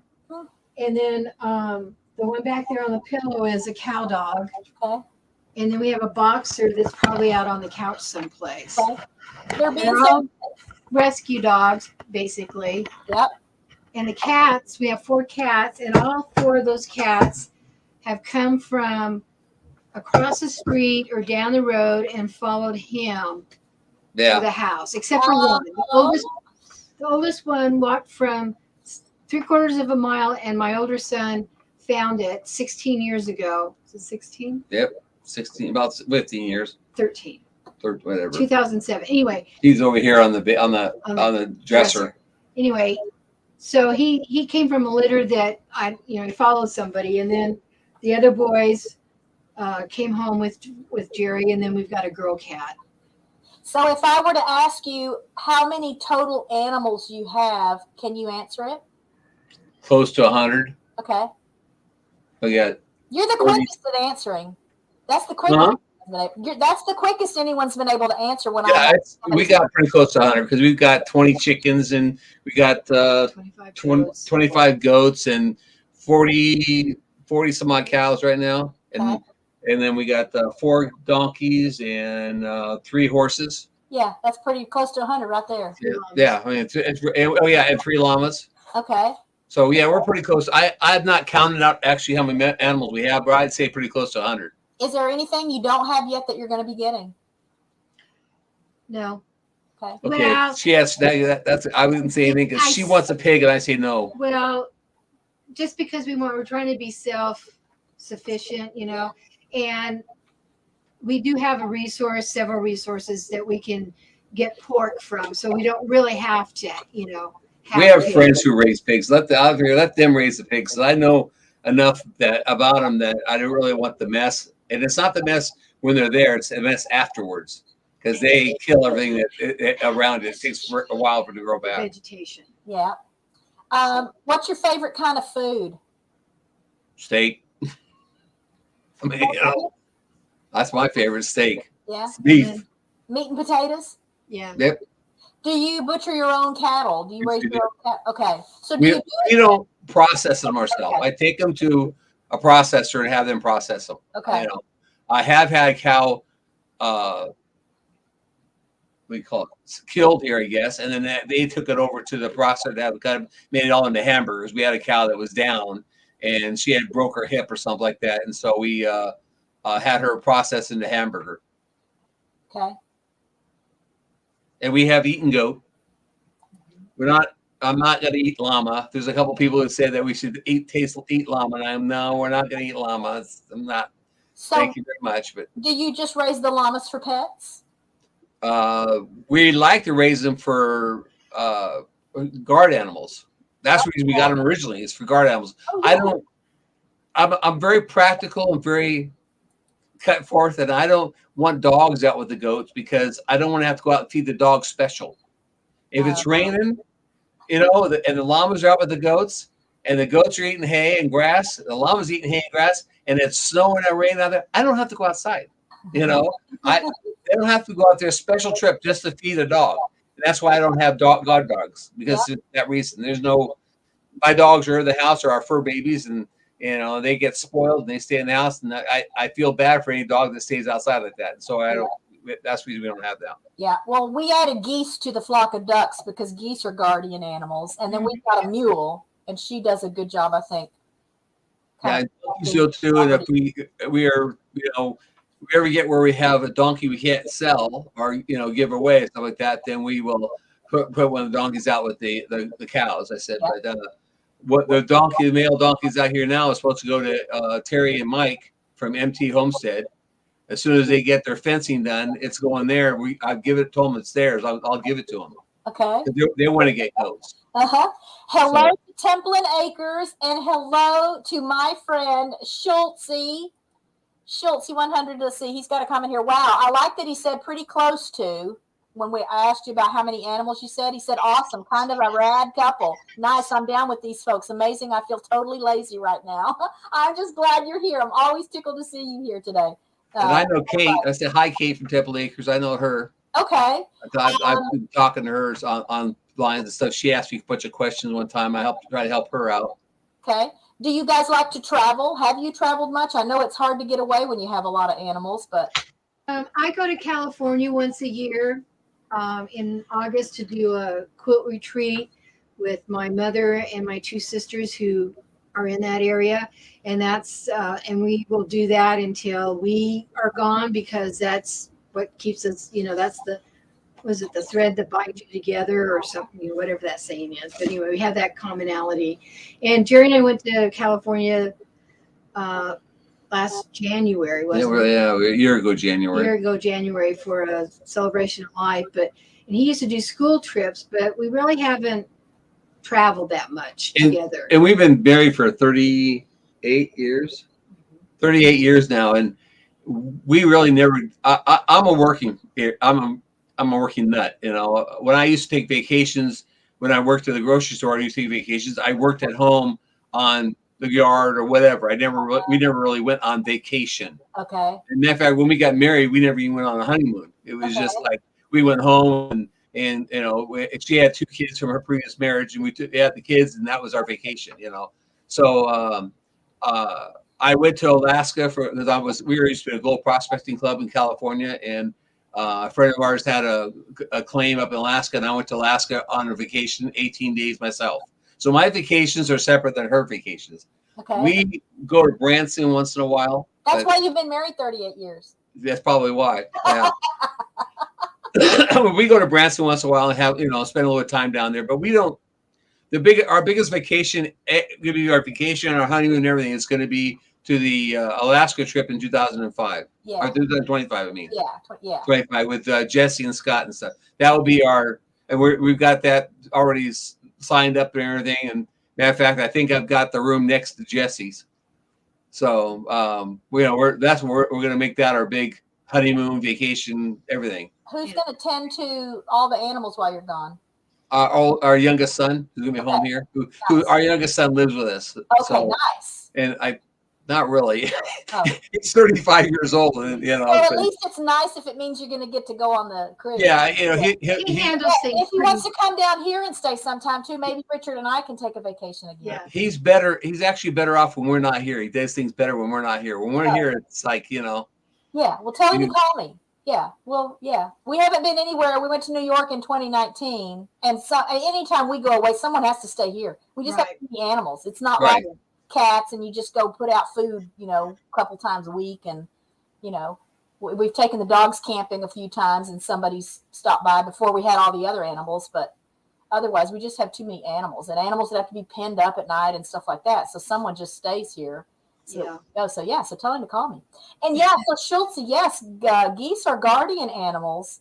Geese will fight to the death to protect their family, whatever it is. So obviously our geese are bonded to the ducks because we had the ducks first before we added the day-old male and female geese. We got a male and a female back in like 2019. And one of them did. We had a goose fight a bobcat right in front of my eyes, and that goose did not make it. And the other goose was sort of hollering and herding all the rest of the flock back into their yard to get away from it. So they are. We've had all of ours since they hatched, so they're relatively friendly with us. But they do sound the alarm if someone comes over and comes to the backyard and they don't know who it is. Ooh, they carry on and they're hollering and doing their jobs. Hey, Jamie at Jamie's Country Living, thanks for being here today. Let's see what else I want to ask you. If you were famous, what would you be famous for? If I was famous, what would I be famous for? I'd never heard that question before. I don't know. I mean, probably if people know me for my work ethics, Okay. and I think that's something I could think of being famous for. Okay. I mean, And I worked when I was in San Diego, a store where I had a lot of famous football players and baseball players come in, and there's everyday people just doing what they're doing. So being famous is just somebody happens to recognize what you do. So I mean, we're all famous on YouTube as far as I'm concerned. Okay. Okay, I like that.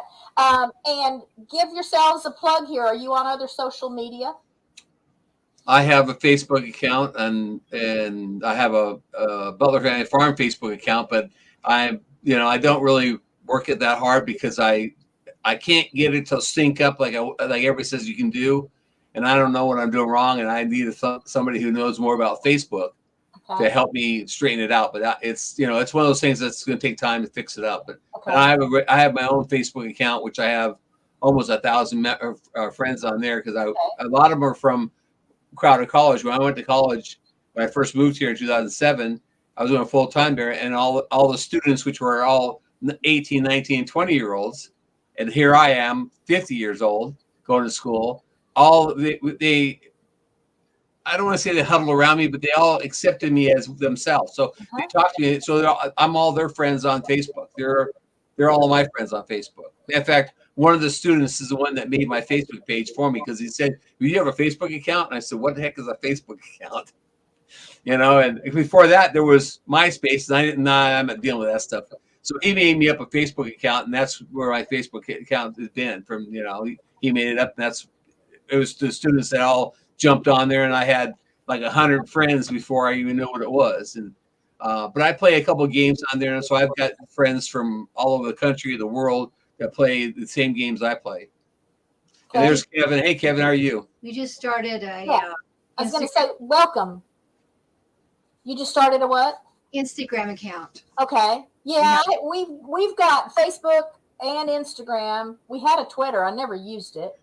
And I'm not good at remembering even to do stuff on our Instagram account. But I think the people that know how to do that are at an advantage because they really do seem to draw in more people by being active on the other social media platforms.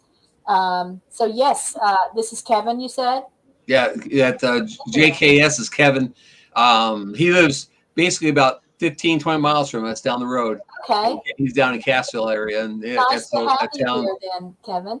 A town near us. And then my last question, and you can take turns answering, or you could answer together. So we'll say this is happening to you together. You're stranded on an island. What 3 things do you want to have with you? So you can answer that as if you're both stranded on this island together. What do you want to have with you?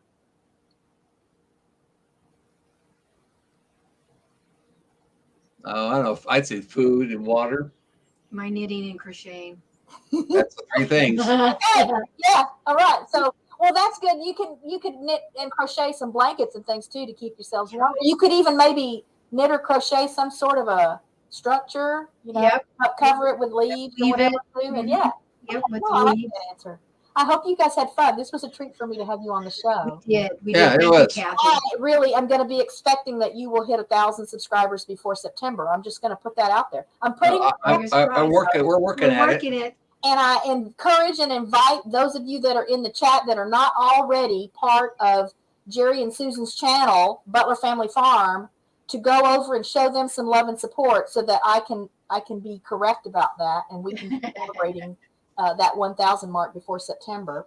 If you don't mind, I want to make a plug about tonight's video, our live tonight from 8 to 10. Okay, yes. I'm trying to do a live every Friday from 8 to 10, and we're talking about analytics and what we think might or might not work. Okay, nice. Yeah, that's the talk numbers. That's your talk numbers video series? Okay. Yeah, talk numbers, yeah. Yeah, so we talk numbers. We talk about other things. Things that come up. We talk about. We get sidetracked. We get what I call squirrel. Yeah. We get squirrel and take off in that direction. It's like that. Yeah, I'm good at that. Huh? Is it all man on the top? Well, It's a men's group. it's kind of a men's group, really, but it's not really a men's group. We have Rebecca from Touched by the Orange comes on, and Well, we I've have been there at least a time or two. I've popped in. Ashley's been in there from CNC. I mean, I've been watching all the names pop up, and all these names, every name I see, pretty much either I'm subscribed to them already, or they're subscribed to me. Papa Kitchen has put a shout out for us once before, and I put a shout out back to him, and we so we we run all around pretty much the same circle. We need to start reaching out to other circles and try to pull other circles in. But it's basically Gary and I do the show on Friday night, and he wants to talk. He likes to talk numbers, and he wanted to talk numbers with Eddie, and Eddie will not real talk numbers. He just refuses to talk numbers. And so Gary asked me if I'd be willing to talk. And I said, heck yeah, I'll do a talk numbers, and because I like analytics and what makes things tick. I'll take a clock apart to see why it works. Of course, I won't get it back together, but I'll take it apart. Yeah, I'm good at that too. Yeah. Hello, Randy from Missouri Outlaw. Yeah, Randy. I know Randy too. Yes, thanks for being here today. Well, that is all my questions for you guys. Do you have any questions? Questions for me? Questions for anyone you saw in the chat? No. One question I have: do you want to see some of the artwork I've done? Yes, please share. I always encourage those with a talent to share it with us.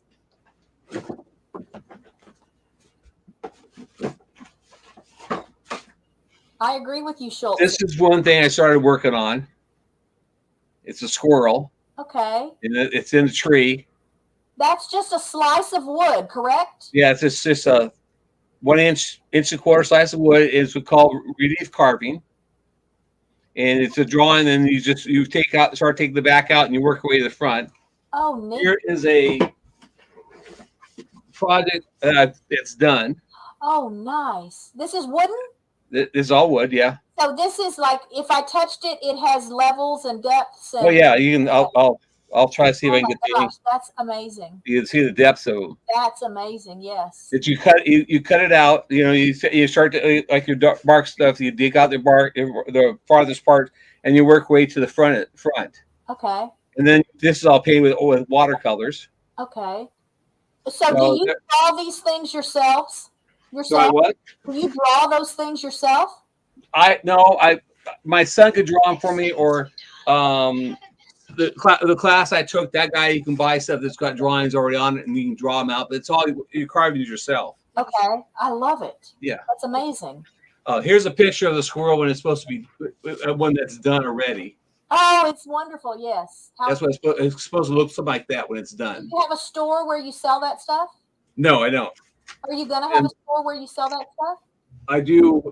I make ballpoint pens and pencils and kits. Okay. Out of all kinds of wood, and I've got some.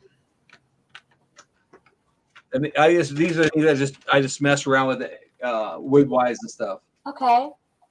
But if somebody wanted to commission something, like if someone wanted to send you their logo or a family crest or something, is that something you could? If it's already drawn out, I probably could carve it out for them. Okay. If it's drawn out, if it's not drawn out, I'd have problems because I'm not really good at drawing. I can't draw a circle unless I have a compass. Okay, but if they already had the image.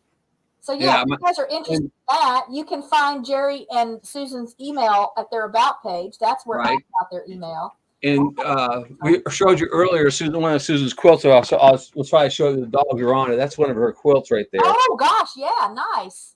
Oh my gosh. So these scenes on the quilt, Susan, where did those come from? How do you design those? Well, to be honest with you, I bought this quilt. Okay. And I bought it from Sisters, Oregon. Somebody else made it, and it's all piece. It's not an applique quilt. Oh, okay. So she, and she has some inset stuff. But I loved it. We were getting ready to move to Missouri. In a year or so, we'd already bought our property, and I was up there at a quilt show with my sisters and mom, and I saw this, and I said, I gotta have it. Nice. So I keep it put away because I don't want the dogs tearing it up. And I don't have a small enough bed because we're all in big beds. So Susan has probably 10 or 15 quilt tops that are not completed, which means they're not The Not quilted. middle's not been put on the back is not, but the tops are done. Yeah. And my son and I always make a joke about, there's another quilt top that's not going to get done, because she sews a lot of quilt tops, and she's the president of the guild here, and she's been a president for, it seems like forever. But she's always quilting and stuff. And she crochets at night and stuff. So same question for you then, Susan. If someone wanted to commission a quilt, is that something you could or would do? So quilts, like maybe someone. I am doing it for my sister-in-law. I've not done it before. It's a pricey. It's pricey to do that, because you have to get the material, and the material is like, it's up to like $12, $13 a yard nowadays. And if you don't know what you want, then we have to, figure those things out. I'm doing it for my sister-in-law because she's my sister-in-law. I don't know if I would do it as a business or, my quilts go to family. My quilts I donate to senior citizen homes for, those types people get married. People get, as a gift or whatever. To me, it's a lot of pressure to do a commission piece, and I'm not a good pressure person. Okay. So I would say probably no. I could refer them out or make suggestions as to find people, or how to find it. But to do it, no, I don't. Okay. I don't think so. So there's the answer to the question. So if you guys are interested, you can even ask Susan for some advice on where you could have something done. A special project for yourself. Hello to our Okie Homestead. Wanted to say hi. So Marie, let's come in. We know Marie. All right. And so again, that's all my questions. You guys can hang around. You can stay backstage. You can be in the chat, however you want to do it. We're going to do some of my regular Friday stuff. Did you know? I've got some random questions from the random question generator. We'll spin for channel of the week. And we'll talk about some historic events that happened on this day over time. Okay. Thank you very much. Yeah. I'm enjoying your channel. You guys check them out. I know you'll enjoy their channel again. Steven says he'll get married again for a quilt. He'll get married again just to get a quilt. So maybe one day. You never know. Maybe one day, maybe. You never know. If it's meant to be, it'll be. But again, thank you for agreeing to be on the show. Thank you for coming in. I originally had you scheduled for a later date, and we had some changes to the schedule. So that was a blessing for me, too, that you were available to come and fill a spot today. Everything worked out beautifully. It's actually perfect because it's pouring out rain outside and we can't do much anyway. Right? Yeah, meant to be. But I appreciate you guys. Again, I'm enjoying what you're doing, and you will now forever be on my little spreadsheet. All right. Well, thank you very much. Thank you. Have a great day. Take care. All right, I want to start with a random question from the random question generator. So I already have some random questions here. Here's one, and you can just answer in the chat and tell me on a scale from 1 to 10 what's the highest level of pain you've ever been in. So obviously for most, if not many, or maybe all of the women in the group who have birthed children, I would say that's probably up there for me, but I never liked to use the word pain. For one thing, I'm a certified childbirth educator, and I tried to avoid the word pain. It's just maybe a perception thing. I know when I was uncomfortable in labor and delivering babies, I was always so mindful of the fact that I was going to get this wonderful, beautiful blessing and gift at the end of it. And that helped me not see it so much as pain. I did have all of the kids with no drugs, no medications. I never had an epidural, just did the Lamaze stuff. And it went beautifully. And part of what inspired me to become a teacher and start teaching about prepared childbirth. But it's pretty up there as far as being uncomfortable. But I'll tell you that I've had, I've probably had a bunion. So I had bunion surgery, like 12 or 14 years ago now.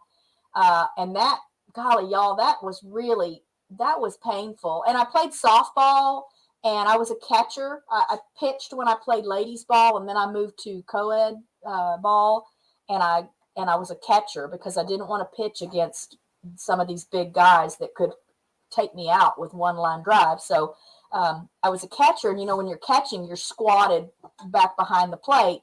Golly, that really did hurt y'all. That was really, and there's no gift at the end of that. There was no blessing to come at the end of the day of being on the ball of my foot. So that was really painful. I would probably call that like a 9, 8 or a 9 for sure. But let's see what responses we've got out of the chat here. All right, we got some. I saw a 10. I saw at least one 10. Okay, Marie's got a 10. Jamie's got a 10. Randy's got a 10.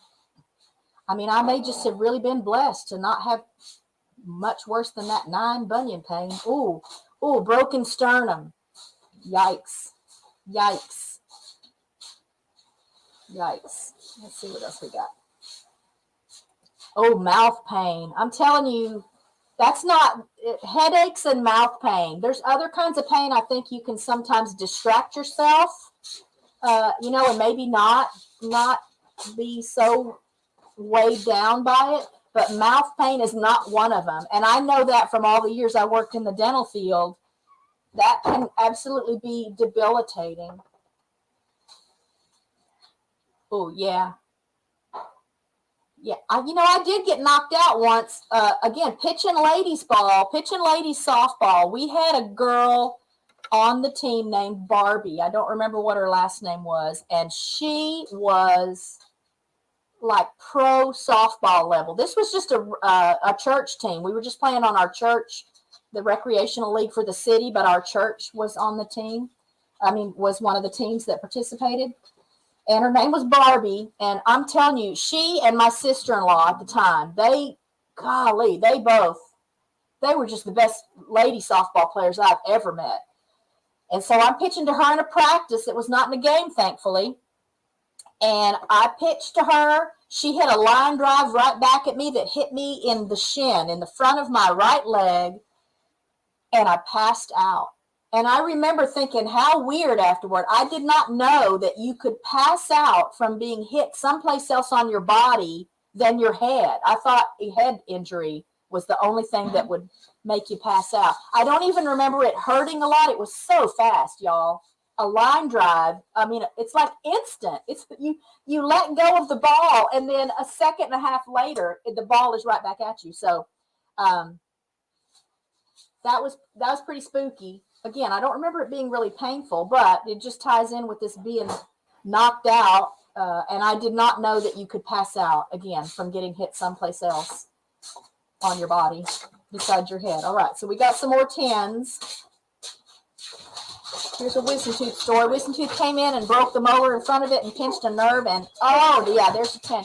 Yeah, again, mouth pain, y'all. That can just really be debilitating. Come on. Here's something. I'm guessing this is from Jerry. Shot in the back of the neck. Shot with a needle or shot with a firearm?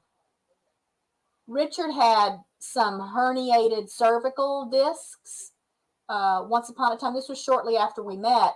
And he had to be taken to the hospital one day. I know he called me. So we were dating, but we weren't living in the same house or anything yet. And he called because he thought he was having a heart attack, and he called an ambulance. He just had those nerves in his neck were so compromised that he was having, numbness and tingling and pain down his arm. So he had to go in and get, I don't remember what steroids, I think, where they would put this big needle into his neck and give him these shots in his neck to help with that. Yeah. Here's some sympathy for some of you guys that have had some what sounds like horrific experiences. All right, let's do one more, a shotgun. Shot in the back of the neck with a shotgun.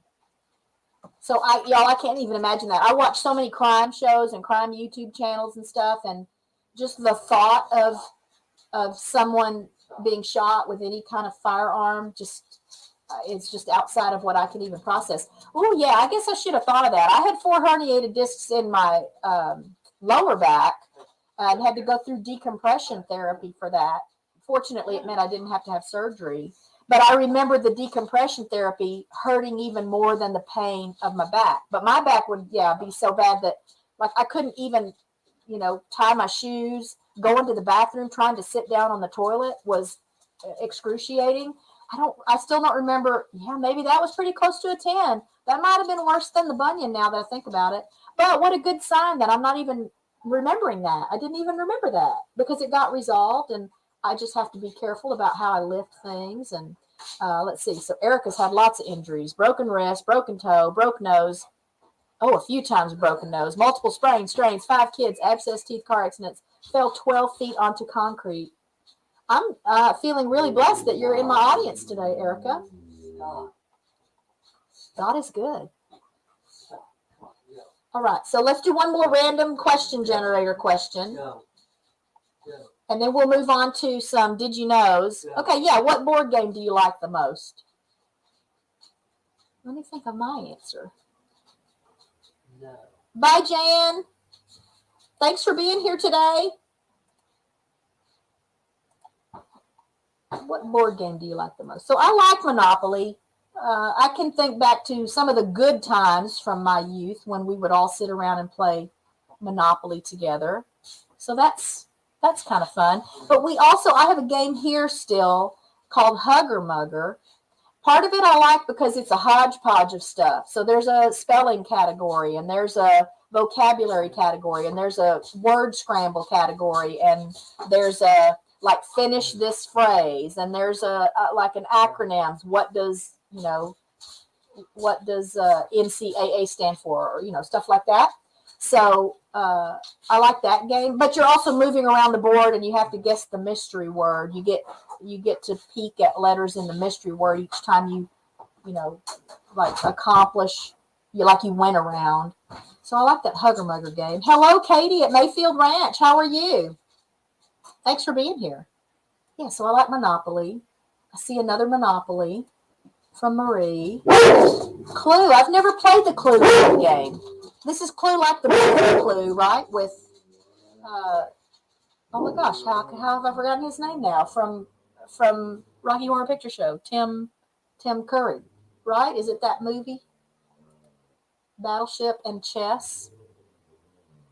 I've played chess. It takes too much thinking for me. Here's another Monopoly.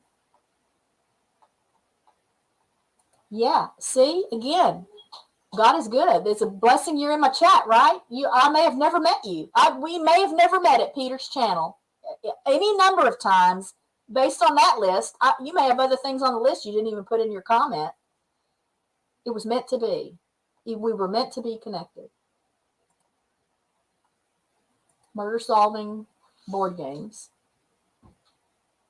All right, so now let's take that off, and I'll give you some did you knows. All right, our first did you know. You ready? Uno, there's another board game, another Monopoly, some more Clue. 3 presidents, all founding fathers. Let me pull this over here. I don't like to be looking that direction. Oh, get back up here. 3 presidents, all founding fathers, John Adams, Thomas Jefferson, and James Monroe, died on July 4th. There's the first part of that did you know. Did anybody know that already? Presidents Adams and Jefferson also died the same year in 1826, and President Monroe died in 1831. Who knew that? I didn't know that till I read it to you guys. The Barbie doll's full name, I bet somebody in my chat knows Barbie's full name. Because I know some of y'all are old enough that when Barbie was like the craze, when Barbie came out. Barbie's full name is Barbara Millicent Roberts, and she's from Willows, Wisconsin. Her birthday is March 9th, 1959, when she was first displayed at the New York Toy Fair. There's Barbie's full name. Here's another did you know? There actually aren't 57 varieties of Heinz ketchup and never were. Company founder H.J. Heinz thought his product should have a number, and he liked 57. Hint, hit the glass bottle on the 57, not the bottom, to get the ketchup to flow. Ooh, you get a twofer. That's a twofer, did you know, right there. Madison, too. Did Madison also die on the July 4th, Schultze? Is that what you're telling us? Let's see. One of President John Tyler's grandsons.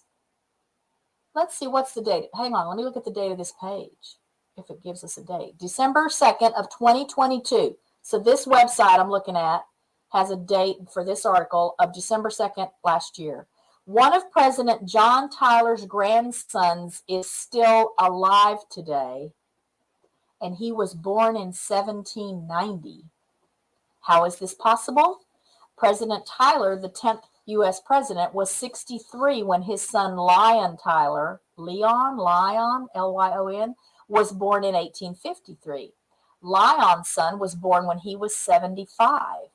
President Tyler's living grandson, Harrison Tyler, is 94. Wow. Lyon's other son, Lyon Jr., passed away in 2020 at the age of 95. The Tyler family still maintains the president's home, Sherwood Forest Plantation in Virginia. That's one of the biggest did you knows I think that I have shared with you guys.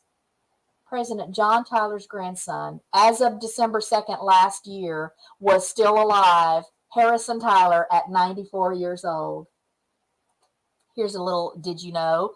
Stephen at Papa's Kitchen's 23rd great-grandfather was the King of France.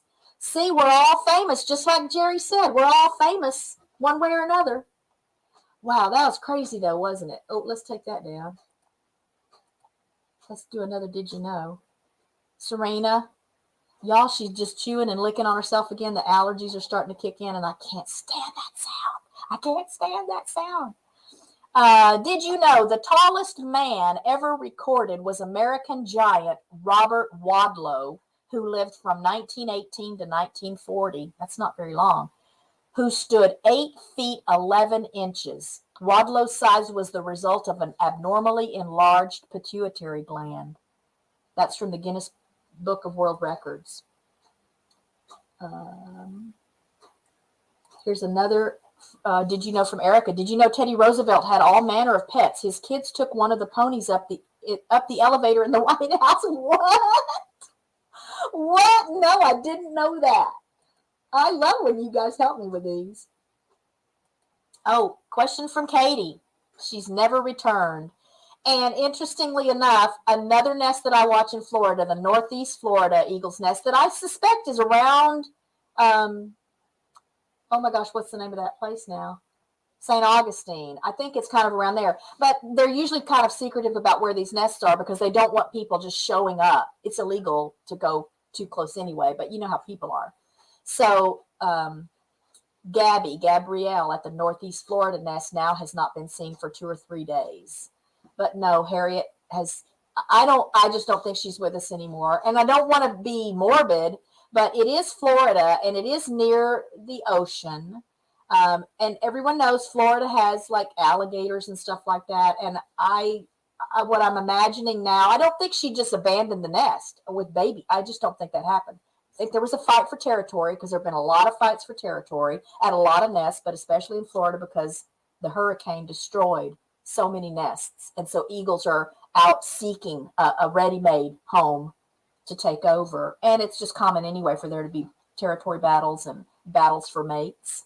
So I think she got in a fight with another female eagle. They're very big. The females are much bigger than the males. The males tend to stay out of that. So the females, I think, were probably fighting. And she got hurt.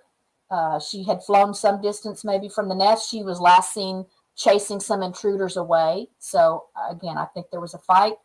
I think she got hurt. I think she passed away, and then she was likely consumed by something. That would explain why after the extensive grid searches that happened in the weeks after she went missing, I mean, there were so many people doing organized grid searches looking for her miles away from the nest even, and not a sign, not even a feather. And I think that's probably what happened. But again, it's now theorized that she was probably in her mid to late 30s, which is amazing for an eagle in the wild. And this is just based on records and notes from her time at the nest that she was in before she came to this nest now where there's been a camera since like 2010. That she was probably mid 30s. It was always known that she was at least in her late 20s.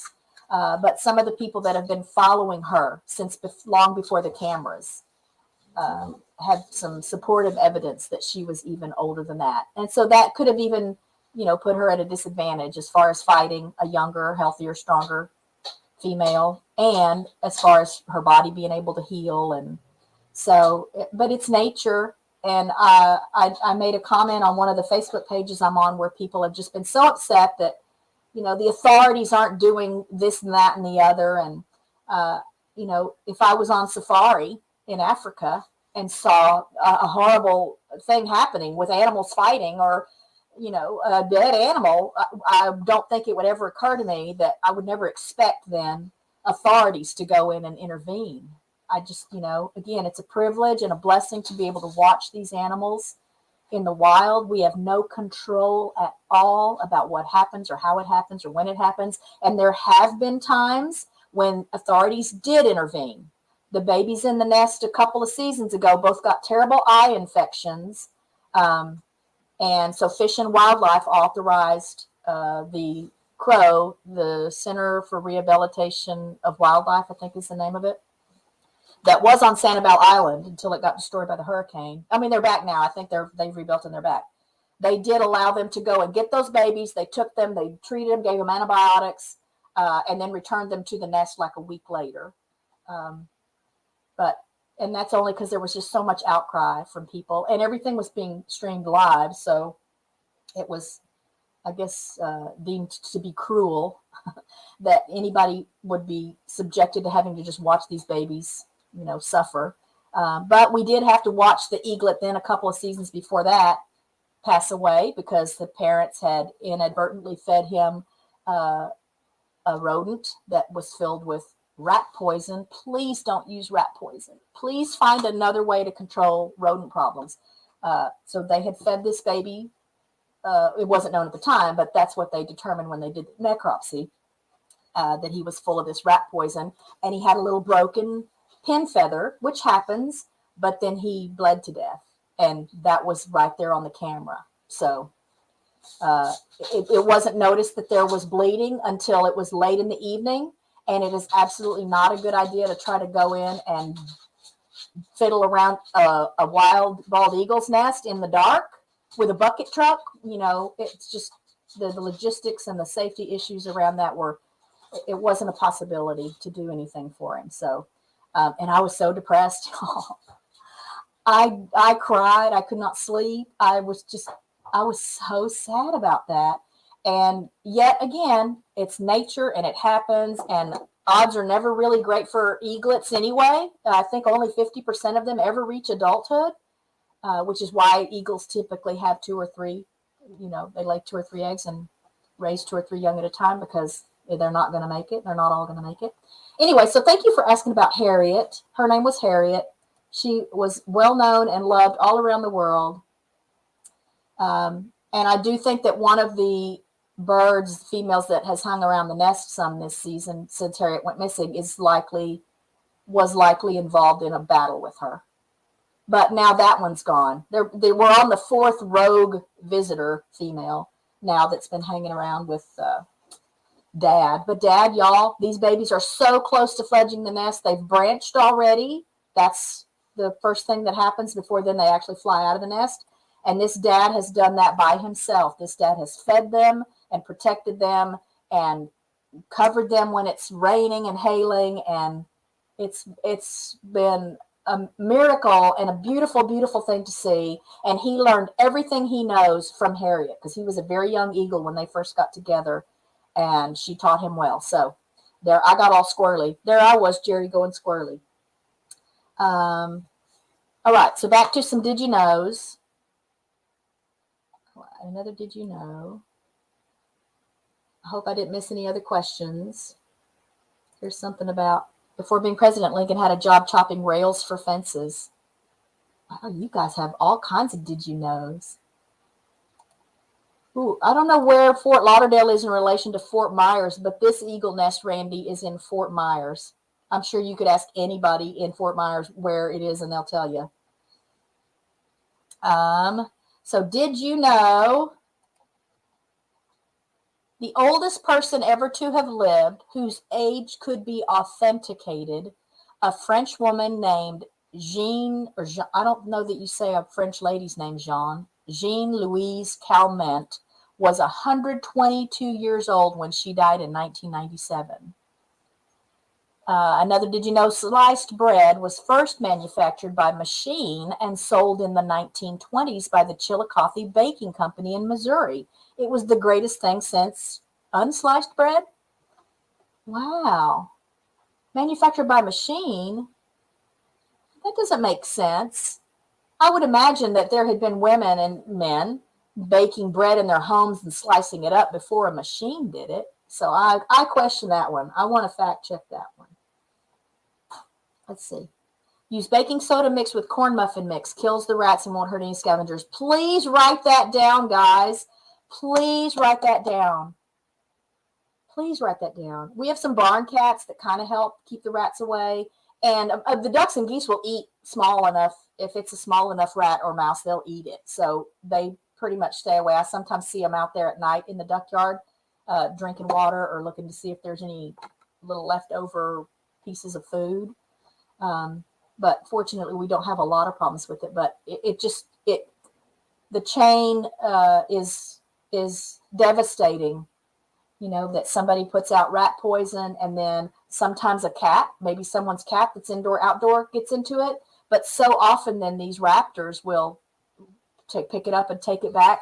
The adults, it doesn't have quite as much of an impact on them if they're big and healthy and, body weight can manage a small load. But for these brand new babies that are fed, that's what they eat. They eat meat. The meat, either the parents have caught a live animal or roadkill. They brought roadkill home, or they find a hurt or dead or sick animal that's been poisoned. So that and lead. If I had a nickel now for every eagle that I know of, just from reading, that has died of lead poisoning. So lead poisoning from ammunition or lead poisoning from weights, the weights for fishing. There are alternatives to those things, but it's just so common that these animals, eagles, I follow eagles. I'm sure it happens with other animals too. They get sick and often die. And it doesn't take but a couple of grains of lead to kill an adult, healthy bald eagle. So there's another did you know.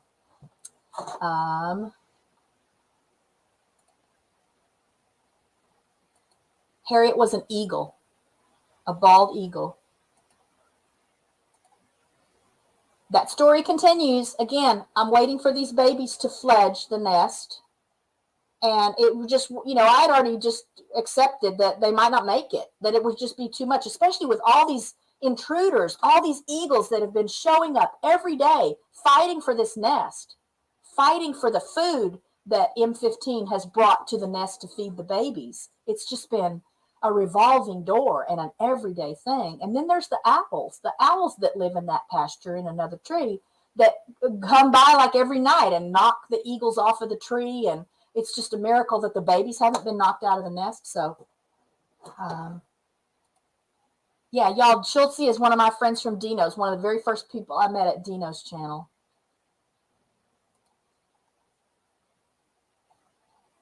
All right, so back to a couple of more did you knows, and then we'll do some on this days.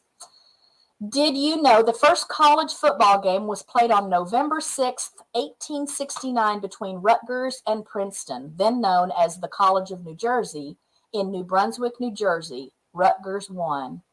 Experiments in universities have actually been carried out to figure out how many licks it takes to get to the center of a Tootsie Pop. Who's old enough in this chat to know what that refers to? A 1, a 2, a 3. Thanks, David, for being here. Love to you, friend, and thanks for joining the channel.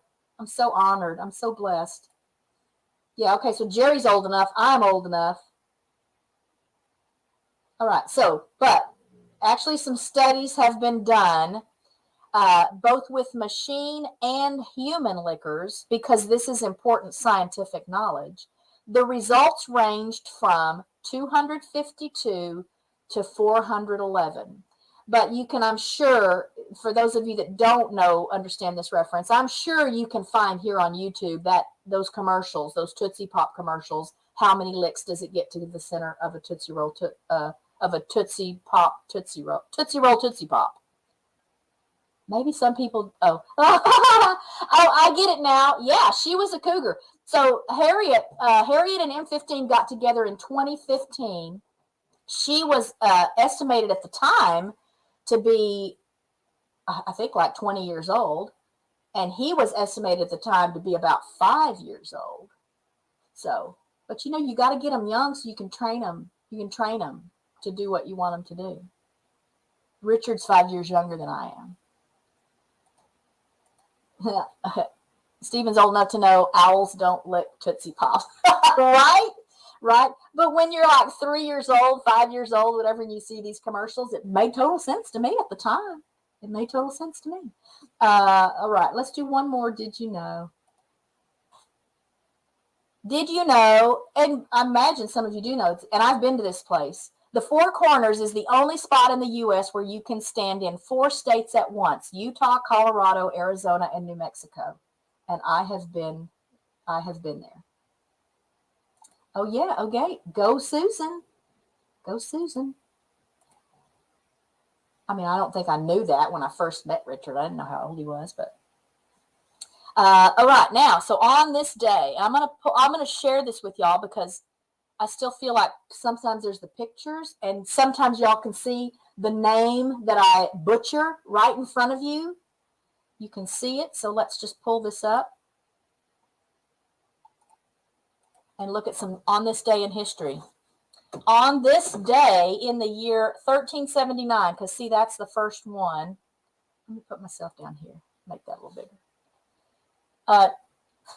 End of Gelders War victory. Gelders? Gelderse? Is that big enough for y'all to see it? Oh, yeah, they're fierce. And I still don't know. I kind of get the impression that these owls that keep hitting the eagles, I mean, this is every season this happens. It just seems like it's been more pronounced this year, but maybe that's just because all of us are so much on edge and stressed about what's happening in the nest in general. But I think they just try to harass the eagles because they want them to leave. It's a territory thing. They just don't want neighbors. I've never seen the owls go after the babies, but sometimes the owls knock the parent eagle into the nest, and then that parent bumps into a baby, and then that parent falls out of the nest. There's just a lot of, things that could happen. Worst case scenario stuff. On this day in the year 1401, Timur attacks city of Damascus, second city of the Mameluke Empire. Though scholar and negotiator Ibn Khaldun's life spared, the city is sacked and the Umayyad mosque is destroyed. I probably set a new record for butchering stuff in that one thing. Here's a did you know? At least 7 states border Missouri.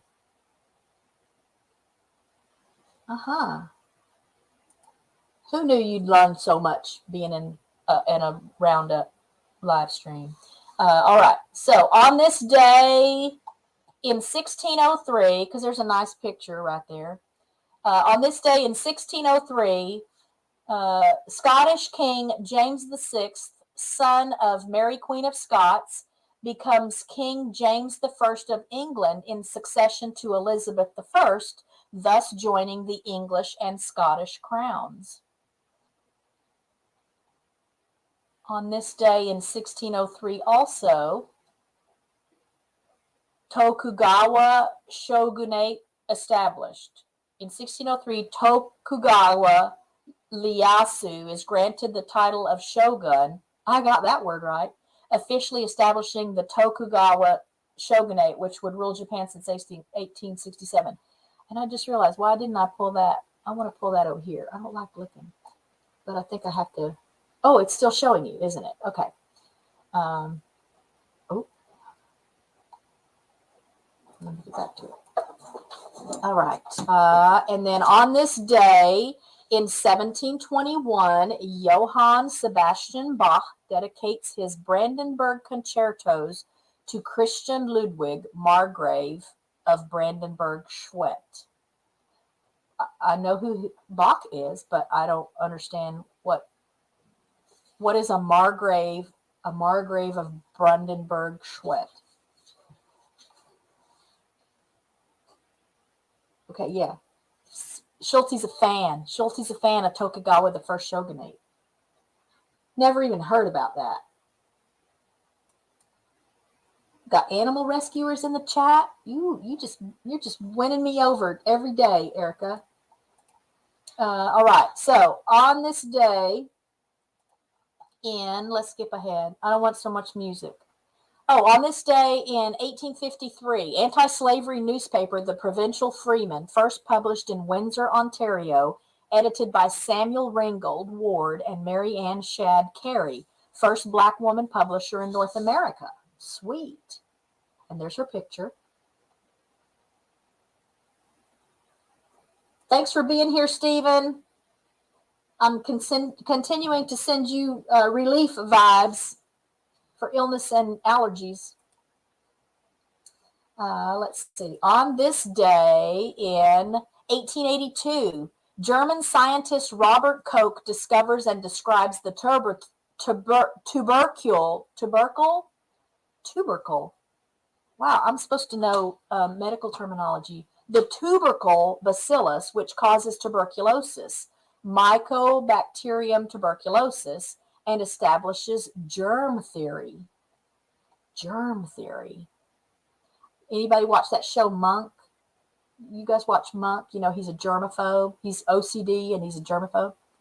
On this day in 1905, a group of Cretans dedicated to Crete's union with Greece, led by Eleutherios Venizelos, meet at the village of Therasso and proclaim a union in defiance of the great powers. This website was absolutely just designed to stump me on pronouncing words. I'm totally convinced of that. Let's look for another picture. On this day in 1924, first performance of Jean Sibelius's Seventh Symphony in C at the Konsertforeningen in Stockholm. Anybody help me with that? At the Konsertforeningen in Stockholm. That was right the second time, or the 12th time, or however many times I tried to say it right. I'm not familiar with that composer or that piece. I don't think it could be. It's something that I've heard and I didn't know who did it. Well, you know, it kind of reminds me, Erica. So all these rat snakes and water snakes that I relocate when it's duckling and gosling seasons, and I find them in the pen. I'm a little bit anxious about it. I mean, they can't hurt me, and I've been bitten, and I wouldn't even have known that I was bitten if there weren't some little blood drops, but I still get nervous because I don't want to stress them out, and I wouldn't worry as much about being bitten, but getting musked is really unpleasant because it's impossible to really wash the smell off, and I know that because even when I've washed the smell off, or so I think, the dogs are like all over me sniffing, so I know they can still smell it, but it just comes with the territory. All right. On this day in 1927, Cuban chess champion Jose Raul Capablanca wins 33-day grand chess tournament. On this day in 1934, Dmitri Shostakovich's Suite for Jazz Orchestra No. 1 premieres in Leningrad, USSR. On this day in 1939, this is actually kind of fun. I just read the pictures and then I don't have to decide what I want to read as I'm reading it. On this day in 1939, Wuthering Heights, film based on the Emily Bronte novel directed by William Wyler and starring Merle Oberon and Laurence Olivier, premieres in Los Angeles. On this day in 1941, Glenn Miller begins work on his first movie, Sun Valley Serenade, starring Sonia Henney. She was I was going to say she was an Olympic person, wasn't she? And John Payne for 20th Century Fox. Sun Valley Serenade. Haven't heard of that. On this day in 1944, Ardeatine Massacre. Nazis led by SS officers Herbert Kappler, Erich Priebke, and Karl Haas execute 335 civilians and political prisoners in occupied Rome in retaliation for the previous day's Via Rasella bombing that killed 33 Germans. On this day in 1945, Allied generals Dwight D. Eisenhower, Bernard Montgomery, and Omar Bradley discuss advance in Germany. On this day in 1947, John D. Rockefeller Jr. donates New York City East River site to the UN. On this day in 1955, Tennessee Williams' Cat on a Hot Tin Roof opens for 694 performances. On this day in 1958, Elvis Presley joins the U.S. Army, serial number 533-10761. Ooh, there's a did you know? A lot of did you knows in there. On this day in 1959, the Party of the African Federation, PFA, is launched by Leopold Sedar Senghor and Modibo Keïta. On this day in 1962, Mick Jagger and Keith Richards perform as Little Boy Blue and Blue Boys. Didn't know that. On this day in 1975, Muhammad Ali TKO's Chuck Wepner in 15 for heavyweight boxing title. On this day in 1975, New Orleans R&B piano player Professor Longhair with the Meters perform. New Orleans R&B piano player Professor Longhair with the Meters. Oh, that's the name of the group, I guess. Perform at record release party for Paul McCartney and Wings' Venus and Mars aboard the Queen Mary in Long Beach, California. On this day in 1976, Argentine President Isabel Martinez de Perón is deposed in a military coup headed by Jorge Rafael Videla. On this day in 1977, Lily Tomlin is the first woman to appear solo in a Broadway show in Appearing Nightly, Special Tony Award 1977. On this day in 1979, 10 rebounds and 10 assists as the Spartans cruise to a 101-67 by Penn Michigan State's Irvin Magic Johnson registers triple-double 29 points. What did I just say? Cruise to a 101-67. Shouldn't the word like victory be in there? By Penn Mich State's Irvin Magic Johnson. So he was still in college? What does that mean? This day in 1979, first appearance as Australian cricket captain for Kim Hughes. On this day in 1980, ABC's nightly Iran hostage crisis program renamed Nightline. Ted Koppel. Was that the show Ted Koppel was on? On this day in 1985, third straight WTA Tour Championship for tennis legend Martina Navratilova beats Helena Sukova 6-3, 7-5, 6-4 at Madison Square Garden, New York City. On this day in 1986, 58th Academy Awards Out of Africa, William Hurt and Geraldine Page win. Why is her picture black and white? On this day in 1986, Men's International Professional Tennis Council announces Jimmy Connor's 10-week suspension and $20,000 fine for storming off the court after defaulting against Yvonne Lendl at Boca Raton, Florida in February. Let's scoot on a little more ahead. On this day in 2005, U.S. version of The Office, created by Ricky Gervais and Stephen Merchant, developed by Greg Daniels, starring Steve Carell and John Krasinski, premieres on NBC. Do we have some Office fans in the... Yes, thank you for hanging out, even if you can't look at the screen, Belt Loop. Thanks, Gary. We got some Office fans in the chat. Richard loves that show. I like it, but I think Richard likes it a whole lot more. On this day in 2006, Pope Benedict XVI adds 15 men to the College of Cardinals in the first consistory of his pontificate. I had to do Roman numerals too. Golly, that was a double whammy. On this day in 2010, the World Health Organization appoints Craig David as a Goodwill Ambassador against tuberculosis on World Tuberculosis Day. Skip ahead a little more again. On this day in 2020, Indian Prime Minister Narendra Modi orders a 21-day lockdown for world's second most populous country of 1.3 billion people to deal with COVID-19. On this day in 2020, also, Japan's Prime Minister Shinzo Abe announces postponement of Tokyo 2020 Olympic and Paralympic Games until summer of 2021 because of the worldwide COVID-19 pandemic. There was another 2020 here. China's Hubei province, the original center of the COVID-19 outbreak, eases restrictions on travel after a nearly 2-month lockdown.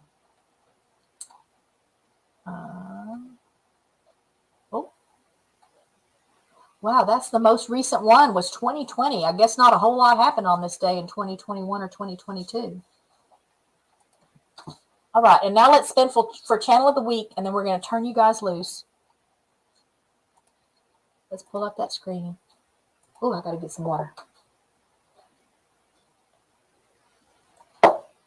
All right. Channel of the Week. Who are we going to get? I've added a couple of channels since last Friday.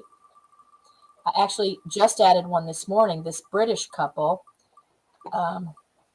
rewrote words to some famous. Hey, Vineyard Chicks! They were in the chat earlier today. They're going to be on the show. I think the 21st of April. So you guys have to be here for that. They won't sing for us. They don't. That's not something that they can do during the live, and I think there's always copyright issues when it happens for them. So, but I will be so excited to introduce you to them. So I want you to check them out if you don't already know about them. They're precious, they're beautiful, they're talented, they're funny, they're generous, and they teach a lot of good stuff. So they've got a homestead channel. In fact, I need to update this. They have 2 channels, so I may just leave it Vineyard Chicks, but they have a homestead channel. Okay, they're still in the chat listening. They have a homestead channel, and then they have their Vineyard Chick Studios that's going to focus a little more on their music. So if you haven't caught the collaborations I've done with them, I've got a collaboration video with Trey and KK. We did Rewrite the Stars together, a duet. And then I did a couple of shorts with Bunky, so a Disney thing and a Meghan Trainor thing. And I think she's got another 1 or 2 up that I need to look at doing. So y'all check them out. That's a fun channel of the week right there. But I was just going to tell you about the channel of the week that I found that I added to the list this morning. I wasn't searching for anything. It just came up in my recommended, videos. But this bride and groom, they're at their reception, and the groom plays the piano. They both sing, but the groom's playing the piano and the bride is singing. They're beautiful people. Oh my gosh. They're just so precious. And so they rewrote words to familiar, famous pop songs to thank and address their bridal party and the guests at the wedding. And it was just amazing. And I think the channel name is Jamie and Megan. I think that's right. So I just thought that was really sweet. And so they do a lot of parodies on the channel, a lot of musical stuff. And again, they're just beautiful people, and they just seem so real. They just seem so real. So I was excited to add that to the list today, but who knows if it's gonna come up. Here's another a snake story from Erica. Oh Lord, I had a large king snake got in my kitchen drawer. I reached in for a utensil and grabbed the snake. I wasn't looking in the drawer. Oh wow. I'd love to find a king snake though. Like if I found a king snake here, I probably would just have to usurp Richard's authority and bring it in and make it a pet. I would love to have a king snake. I would love to have a king snake. And those are good snakes to have around. Like a king snake, y'all, a king snake will eat a copperhead. Fact check that. Did you know a king snake will eat venomous snakes on or around your property? Yeah, I don't get spooked when I come across them, really, only because I know to not spook, because that'll spook them, and that's when the bad things happen. When you spook the snake, it's kind of like when Ty was a baby.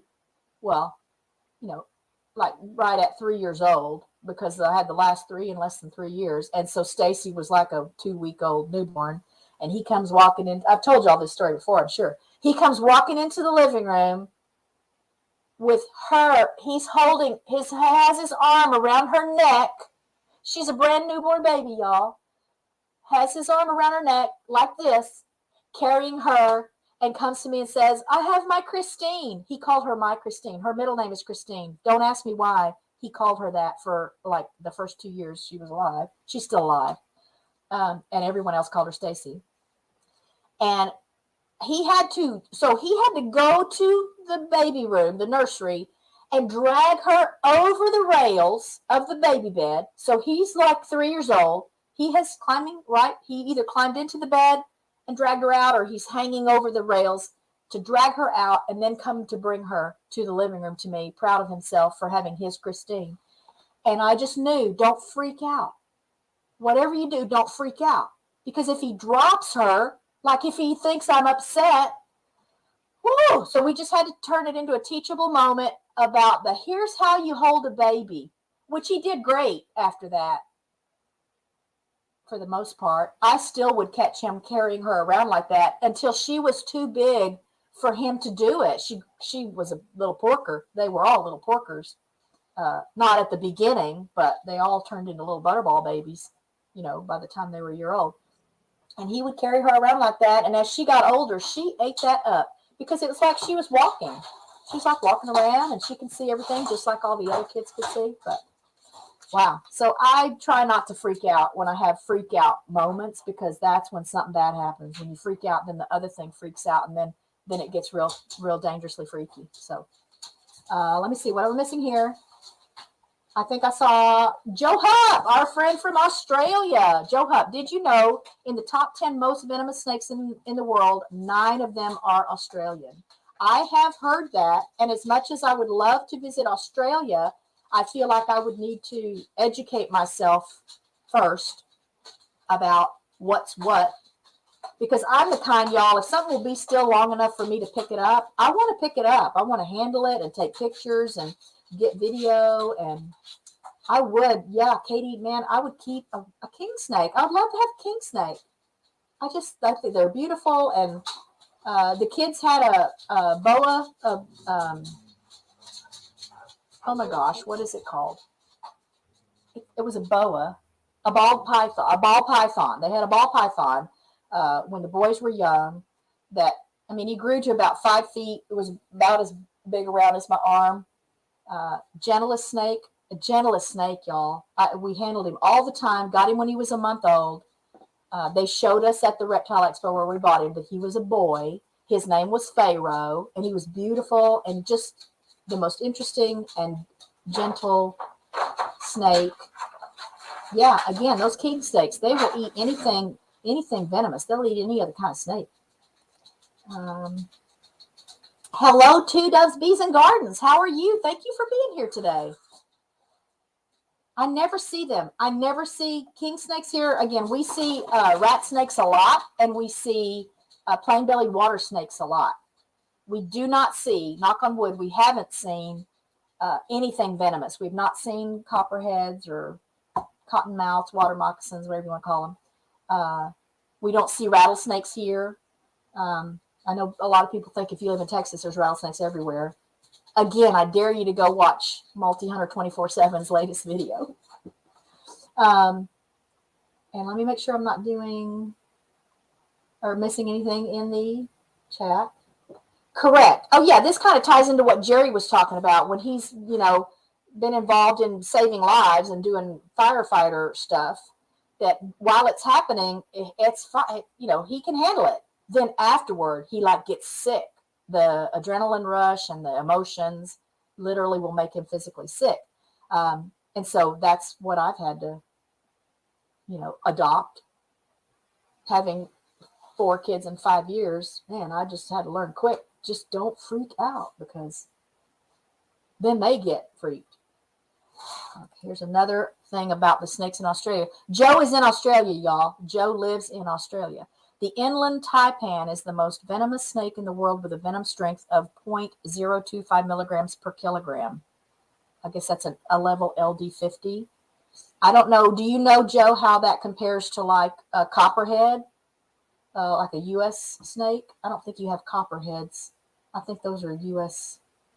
indigenous to the U.S. And I can do it. Did you know? I should find right quick a little picture of a.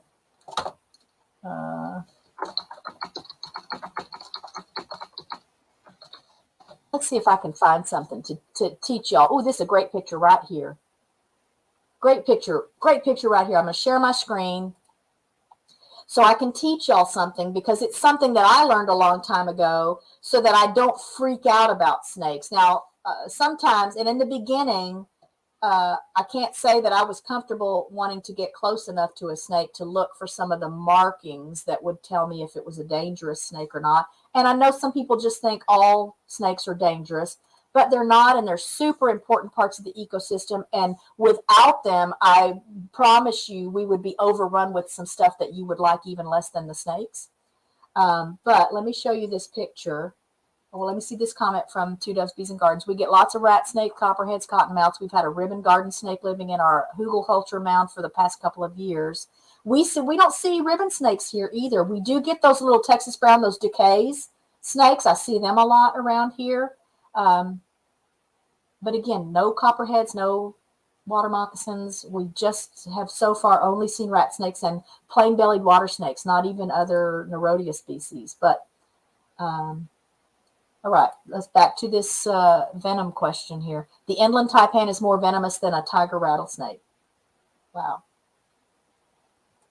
All right, so let me show you this picture, and I'll just teach you something that maybe you didn't know. And I feel compelled to see it because a lot of times I'll see people even post videos on YouTube, and they're saying, oh, it's a cottonmouth, or it's a copperhead. Oh my gosh, this copperhead snake. And it's this snake that I'm about to show you. A plain-bellied water snake. And here's how you know. Can y'all see? Let me make this a little smaller so that maybe I can. Okay. So I can see if you can see the little pointer. Can you see my pointer? Okay, yeah, you can see my pointer. So these vertical bands, these are called labial bars, and you only see them on water snakes. Okay, harmless water snakes. Again, they do have teeth. They can and will bite, and it can be uncomfortable, but it's not dangerous. They're not venomous. And if you see these up and down lines around their mouth, this is such a great picture, then it's just a harmless water snake. Now, that is only true for North American snakes. I can't speak to the issue of whether or not there are venomous snakes in other parts of the world that might have these labial bars. But in North America, these vertical bars around their mouth, and it's easy to see.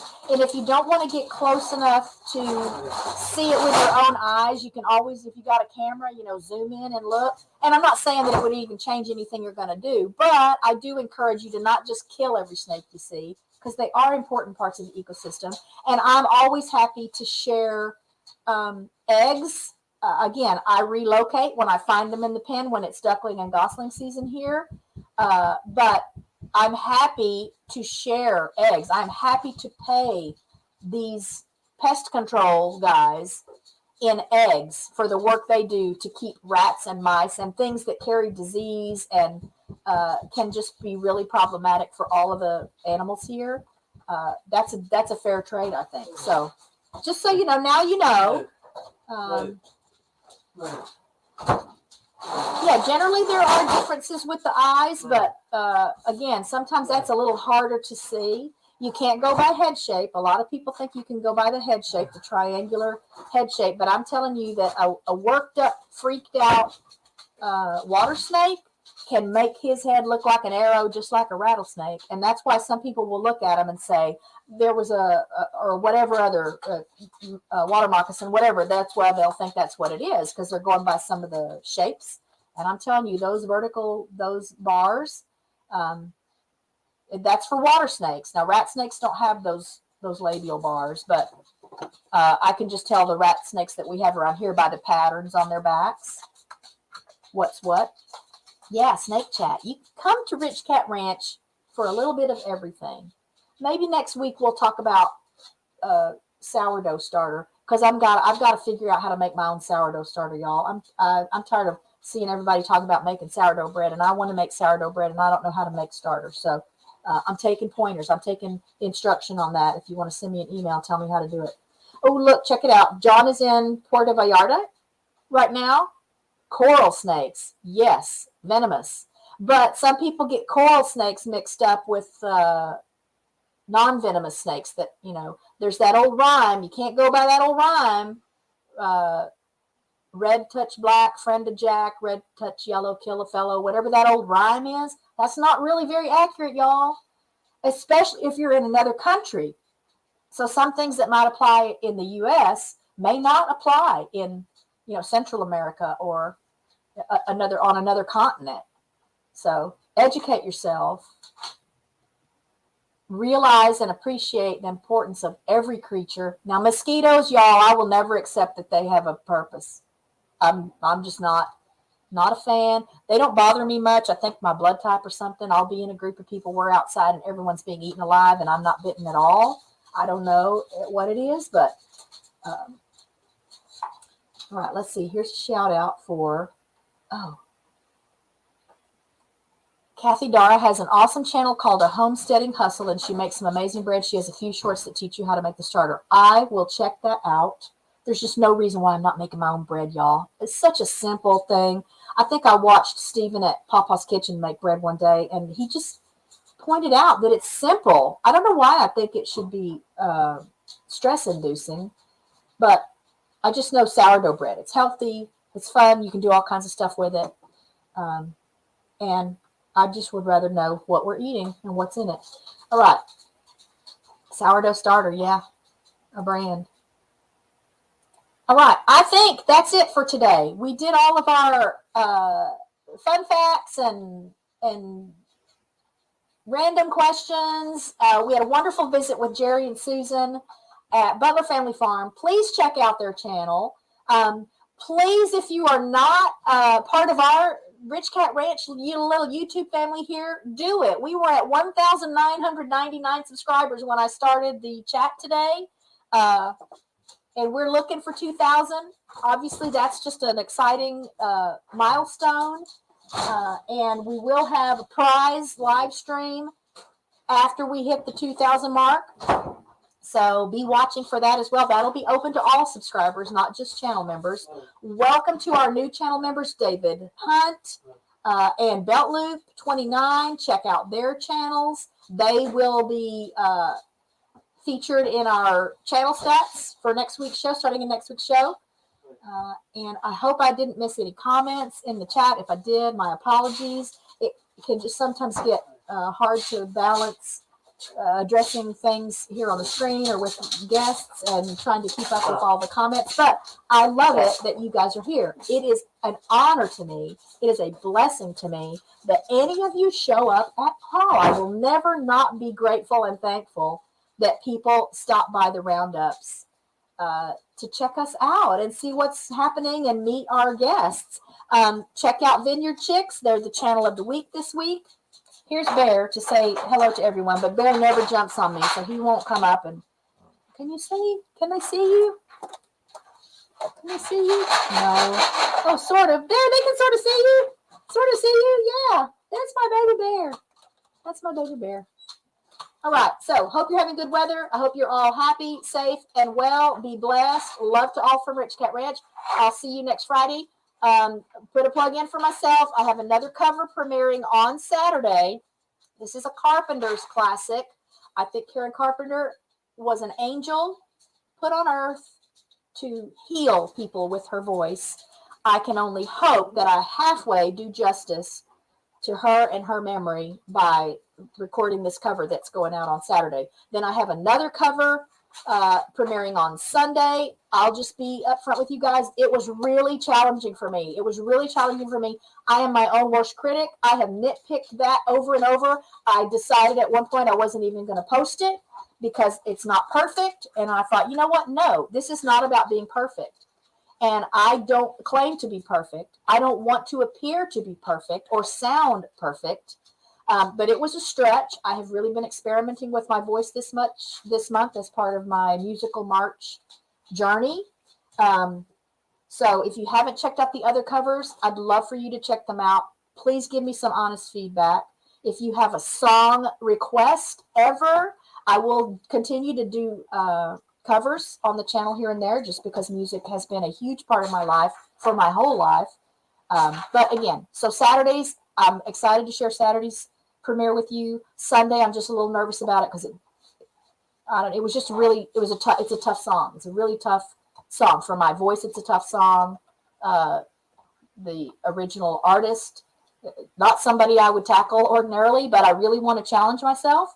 I want to stretch my voice. I want to grow in my singing. And that sure seemed like a way to do it. So check those out. I've recorded the final cover for March. That'll go out on Wednesday the 29th. I might do a couple more just to squeeze some more in, since it's a focus on music this month. And it's a classic. So, and I feel okay about that one. There's just that one on Sunday that I'm nervous about. But I appreciate those of you that have been listening to those and leaving me some comments and sharing stuff. But there's more to come. And I hope you like the ones that I've got on the schedule for the rest of the month. Again, I love you all. I appreciate you all. Every Friday is a blessing to me because of this live stream and having you guys show up and chat with each other and chat with me and participate in what we do here. So I'll leave the chat open for a little bit so you can say your goodbyes. Again, be happy, be safe, be well, be blessed. And I'll see you in the next video. I'll look for you at Saturday's premiere. Love you guys.